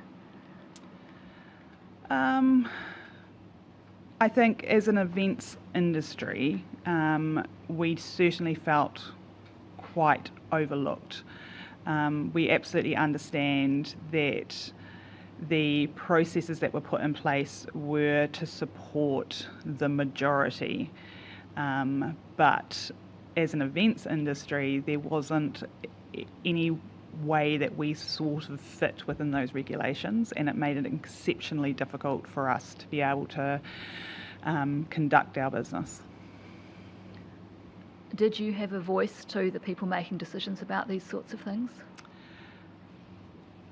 We may have had a voice. I don't necessarily know if it was listened to. I don't think that we felt as though we were listened to. Do you have any further closing reflections or comments on your COVID experience that you'd like to share? Not something that I want to ever do again. As an organisation, whilst we felt as though we weathered it as best as we possibly could, the impacts were exceptionally profound on our organisation. And whilst we've since been able to come back to some level of normalcy, the effects are still evident. So we are still financially trying to claw our way back to a position where the organisation can move forward, as opposed to trying to repair the damage from that period in time. Absolutely acknowledge that it was what needed to be done, but like I said, the events industry felt as though it was overlooked, and us as an organisation, the impact was probably quite significant and ongoing. Now, thank you. Mr. Chair, do you or any of the either of the commissioners have some questions for this witness? Thank you. Commissioner Kavanagh. Thank you very much. I am interested in the Field Days event in itself, and you would have had international exhibitors. Can you explain the difficulties that they had in your relationship with them over the lockdown periods? Most certainly. So the event is internationally renowned, and this year we invited, or we hosted 42 different international exhibitors. So over the lockdown period and up until most recently, this has only rebounded, we haven't had that international exhibition, the opportunity to be able to showcase New Zealand primary sector and innovation on the world stage and create that global connection.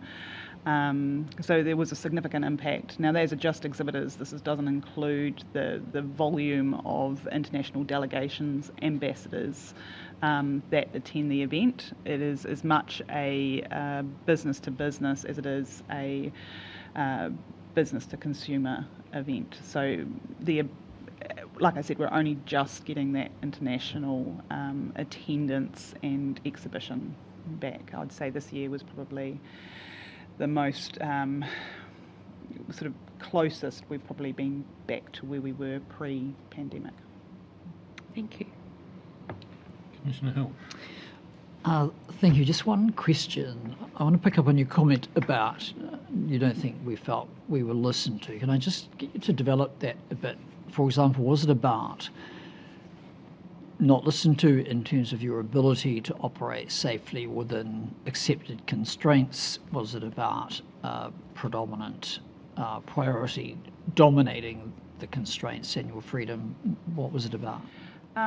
It was a couple of things. So most certainly our ability to be able to operate safely within the constraints. I mean, we did talk to that on a number of occasions. The sheer size of the platform actually allows space. People are not in a supermarket type scenario. So we felt as though we were able to operate safely. Our ticketing and our systems and our processes, like I said, allowed us to very clearly identify who was on site, when they were on site, and we went as far as to say, we could integrate the vaccine passport with our ticketing system.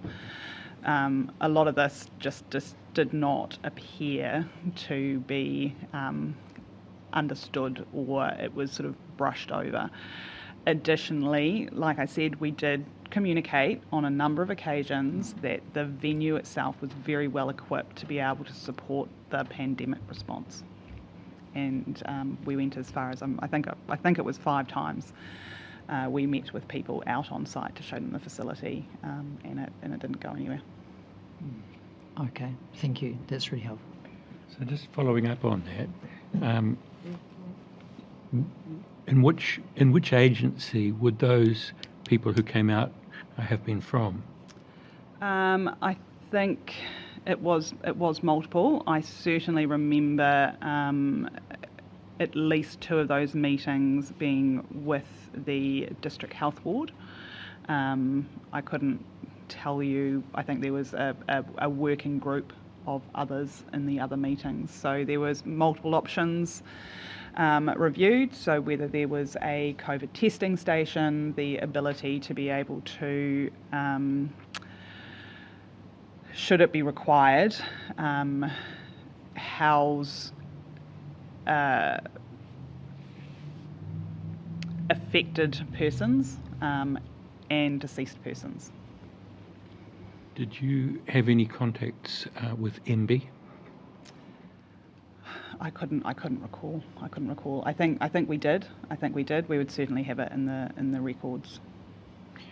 If we were to get into a similar situation again, and with another pandemic, and you were of the same view that an event could be held safely, subject to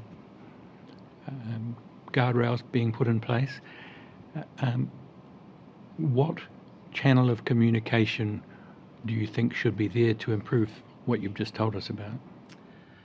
I think there does need to be consideration for what is the one unified voice. So I do know that the New Zealand Events Association did do some work on behalf of the Events Association, but we did find ourselves just sort of rowing our own boat because, it was very, very difficult to get anyone to sort of understand that it's not a supermarket setting. It's a completely different setting, and we can operate within those particular means. What channel would we do going forward?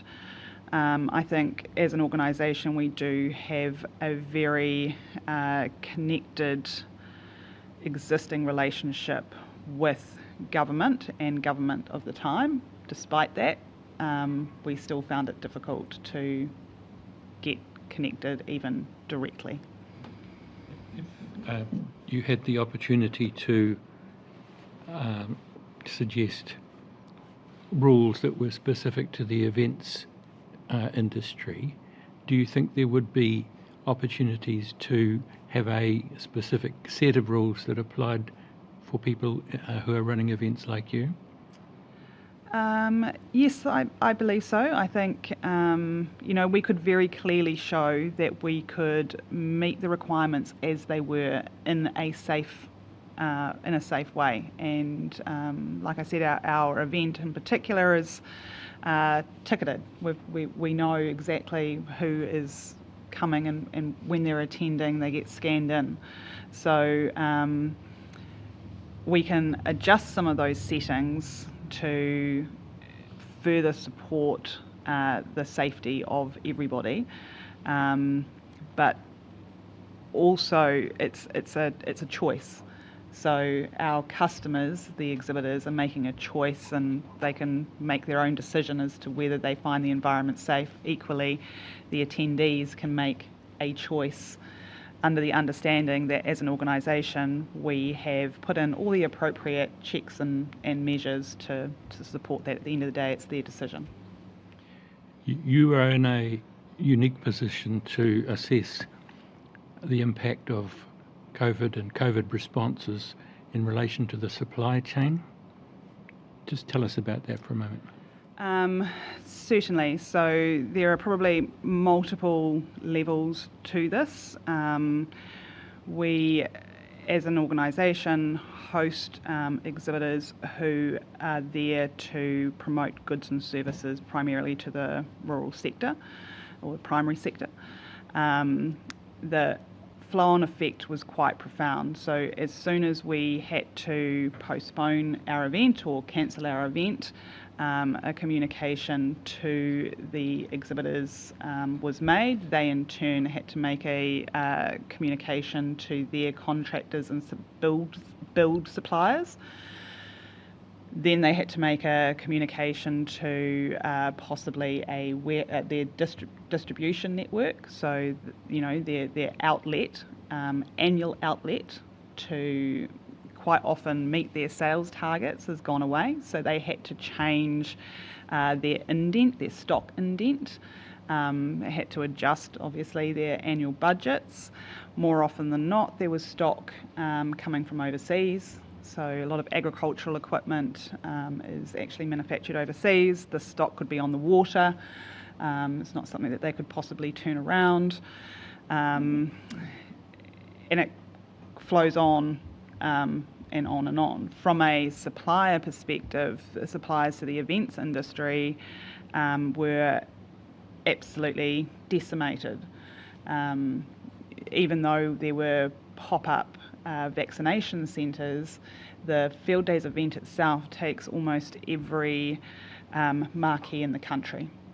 So suddenly there were suppliers who had their business go from 100 to zero absolutely overnight. There's no events, there's no requirement for marquees or flooring or AV or any number of these components that go into making and supporting large-scale events. Thank you so much. Thank you, Ms. Story. Your evidence has been very helpful. We will now let you go, and we will move to another witness who is going to join us by Zoom. So thank you. Pleasure. Thank you.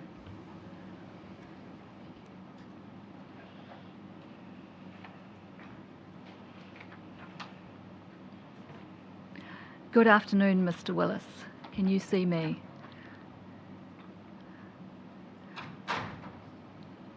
Now, we didn't hear that. Are you muted or are we muted? Yeah, sorry. Can you hear me now? I can hear you now.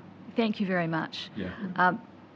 Now, Mr. Willis, you're appearing to us on a live by Zoom from Christchurch, and you are, from our perspective, a representative of a South Island business and of the tourism sector of the economy. So, could you? Sorry, I'm just having a little trouble hearing you there. All right.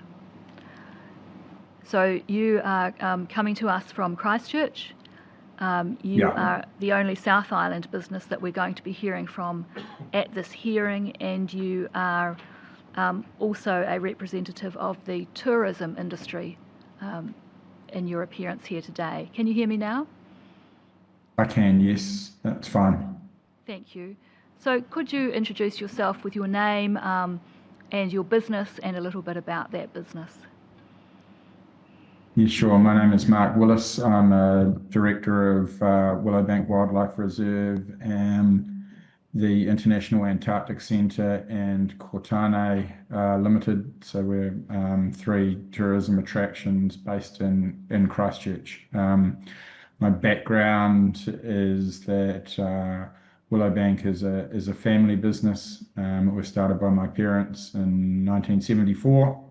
So I've been involved in the tourism industry in Christchurch for a long time.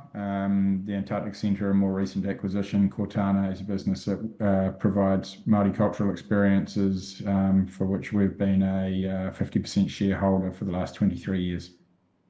All right, thank you. So the main focus of this hearing is the 2021 lockdowns and vaccine mandates and vaccines, but just before we go there, can you describe for the commissioners what happened to your businesses when COVID first arrived and we had a 7-week lockdown in 2020? Yeah, obviously the that lockdown period was a time when our management and our staff had to adapt and learn very, very quickly in terms of having systems in place for receiving subsidies and et cetera, et cetera. We also had a number of management issues at an operational level that we had to institute quite quickly. We were particularly concerned in the wildlife park situation where obviously we can't just completely shut an operation like that. There's still animals to be fed on a daily basis and for their needs and care to be continued. And clearly a COVID outbreak within our staff on site there potentially inhibited our ability to be able to operate on site, and therefore there were potentially massive animal welfare issues at hand if we were unable to staff the facility correctly. So it was I suppose an interesting time where we were lucky on one hand that we're an outdoor situation, but the staff were really having to work in isolation from each other so that if one was to suffer COVID, we didn't have a situation where all of a sudden we had a team go down and then we're unable to feed the animals. So there was probably a little different to a number of businesses who could just sort of shut the door and reopen it 7 weeks later and nothing much had changed. I suppose on a positive note, and I don't mean to sound whimsical, but the staff, the animal staff in any instance, thoroughly enjoyed the time alone that they had with the animals. Unfortunately, that isn't the reality of life. So it was really that period, I suppose, was an adaptive period for us. Right. Now, after that 7-week lockdown ended, there was no international tourism, but did a new normal develop in later 2020 and early 2021 for your businesses? I think I said in the previous hearing that it really depended upon the business, and if I can probably sort of speak more broadly for the sector as well, with the communication that we would have across with colleagues and other businesses. But in terms of our particular operations, the wildlife park was the least impacted from a commercial perspective, because it had a strong domestic market focus. And that's not to say that we weren't impacted. We were certainly impacted, and without the subsidies that we received under the wildlife park wasn't actually the strategic asset protection program, but it was a DOC fund that was set up to allow the continual support of captive wildlife during the pandemic. Without that, we would have been in reasonably serious financial difficulty. The Kōtane, the Māori cultural business, that was impacted in entirety. It was completely unable to operate. There was no market. It was an international product. There was no market for it. There was just simply shut the doors. It was a business that we also received strategic asset protection funding for that business, and we, as best we could, tried to utilise that money to, inverted commas, pivot, but that really was unable to effectively occur. The funding, I suppose, did allow us to tread water to be able to reopen and post-COVID, but the idea that it allowed us to continue to trade in any way was, it's too hard to try and turn a market on in a few weeks that has never existed before. Okay, thank you. I just want to just take you back to one thing that you said in that answer. You referred to a previous hearing. I think you're probably referring to an engagement that you had with the commissioners and some members of the commission staff a couple of weeks ago in Christchurch. Is that correct? I just don't want our listeners to think there's been a hearing that they haven't been invited to. No. So taking you now then. I just wanted to add to that as well that of course, in terms of the tourism businesses and the idea that you pivot to domestic, everybody's trying to do the same thing, and the market is significantly more limited. So the overall visitor market comprises both domestic and international. And for those that perhaps were in that domestic market, they would have been competing with businesses in international markets who were then trying to come in, and so everybody was scrapping for their chunk of a much smaller pie. And so what happened to the pie when Auckland, Northland and the Waikato were in an extended lockdown in 2021? Look, obviously it got considerably smaller because domestic tourism became more and more important. New Zealanders still had a desire to recreate and to enjoy time with their whānau and holiday. So when those markets were removed, I suppose Auckland, kind of for the South Island, became the new Australia, if you like. And when those markets were removed, then it became very difficult. Certainly, I know that, for places like Queenstown, for example, they would have been more severely impacted than our city here. But yes, no, we certainly were dented. At some stage, there was a trans-Tasman bubble which allowed borders to open for the ski season to visitors from Australia, and then that closed again. Did that have an impact on tourism? Look, I think there was a short-term improvement, but I'm of the view that it did more long-term damage. That the shutting of the bubble created a sense of distrust around the ability to be able to safely travel to New Zealand and be able to come and go with ease. So it was a short-term improvement, but I wouldn't like to say that it provided any real long-term benefit to the industry. If it had have been a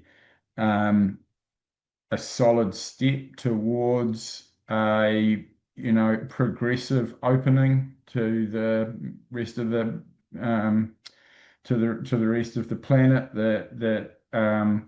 that the industry could see a way forward and could understand that low risk, medium risk, high risk, these are the markets which will come first, and we'll be able to step into it, and then you can start to plan. There's quite a long lead time to a visit to New Zealand, and so we were able to get the people that didn't need the long lead time, but we really turned off the ones that are greater planners. All right. Thank you. Finally, every business, every industry has been impacted slightly differently by vaccine mandates. How did they affect your businesses? Well, in a variety of ways, obviously, capacity limitations, that's in terms of social distancing, I suppose. But the vaccine mandates we had, the major two issues I think with vaccine mandates was that it polarized people. We had customers that were angry with us for enforcing vaccine mandates, and that outwardly vented that frustration to our staff. So our staff struggled. I think found that quite emotionally confronting.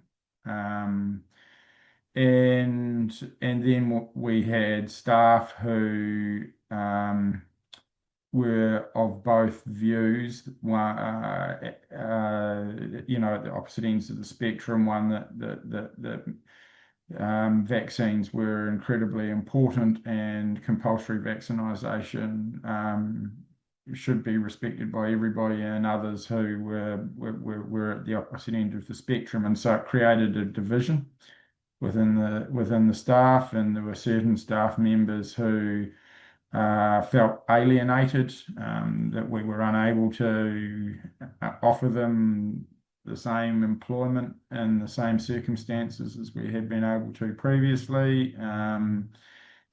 So yeah, it was. I think the major difficulties that we had with it on reflection was the divisiveness, the emotionally confronting situations that people were put into, really a lack of clear legal advice that we were really able to get around. It was unfolding in terms of human rights, and lawyers also were sitting on both sides of that fence. So it elevated, the sort of employment dispute situations that we were getting into, and we didn't really always feel we were well equipped to be handling those properly. So I don't think that the vaccine mandate thing is something that I could put dollars and cents on. I could put dollars and cents on the lockdowns for you. I could put dollars and cents on the shutting the international borders for you, but the vaccine mandate, I couldn't put dollars and cents on it, but we did find it difficult. Thank you. Thank you, Mr. Willis. I'll now ask Mr. Chair and if he or the other commissioners have any questions for you. Commissioner Cope. Thank you, Chair. In terms of your recovery from as a business from COVID, where would you say that you were at, say, relative to 2019? In terms of our particular business, or businesses, with Willowbank, we're ahead of our COVID pre-COVID numbers, and that's was a bit of an anomaly, I think. We had a large number. We sell an annual pass product, and so a large number of domestic market purchased that product because they were looking for. They had to do things locally, right? And it became quite a good value product. And so then when the border, so we increased our sales of that product by 30%, and then when the borders opened, we actually kind of doubled down a wee bit there. So we recently did putting in a tourism award application. We're at 110% of pre-COVID numbers. Christchurch is at 83%. So we're probably a statistical outlier. In terms of Kortane, it simply hasn't recovered. It hasn't recovered to within maybe 30% of its pre-COVID revenues, is where we would be sitting with that particular business. In terms of the International Antarctic Centre, it would be just starting to get to those numbers. And one of the issues for the tourism industry, and you may come across these comments in your travels, but we're getting close to being where we were at. But there was so much capital stripped out of the industry over COVID that there really hasn't been any reinvestment in product for some time. So companies are really just trying to get back to a stage of balance sheet stability. The cupboards are bare. And so even though we might be getting to a similar point, we're still behind in terms of our financial position, and the industry's underinvested in development over the course of the last 5 years probably. Yeah. Thank you. Commissioner Hill. Thank you, Mr. Willis. No, I have no questions. Thanks, Mr. Chairman. So, Mr. Willis, just one question from me. If you were advising government yourself about the next pandemic, is there one particular suggestion that you would make to government as to how to do things differently from last time round, particularly for the area that you come from? Yeah, it's interesting because I have reflected on that a little bit since I had the previous engagement. With the Commission, I think that because we were asked a similar question, I gave an answer that we can learn a lot from science and nature. I think that the viruses lose their effectiveness over time. I think that the issue that we had was that the initial response was commensurate with the risk, but over time the risk decreased, but the response didn't.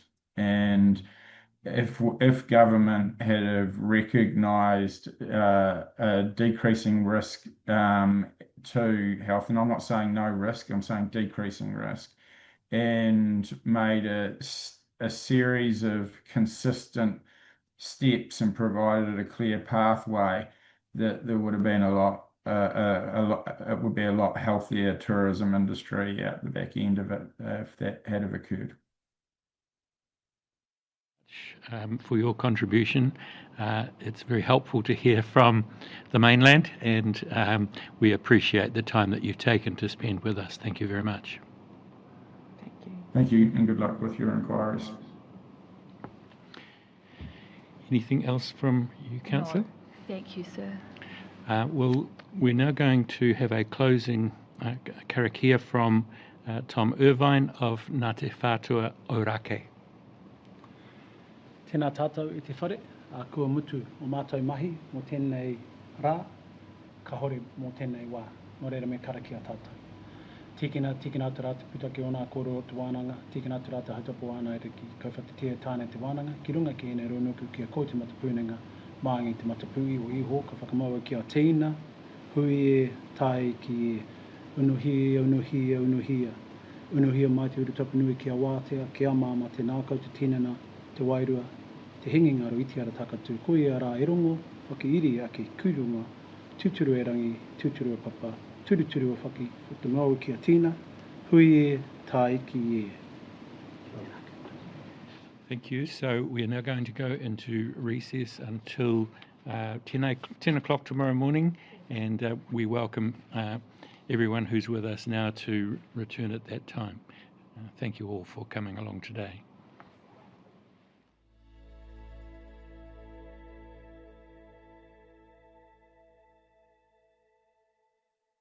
Thank you.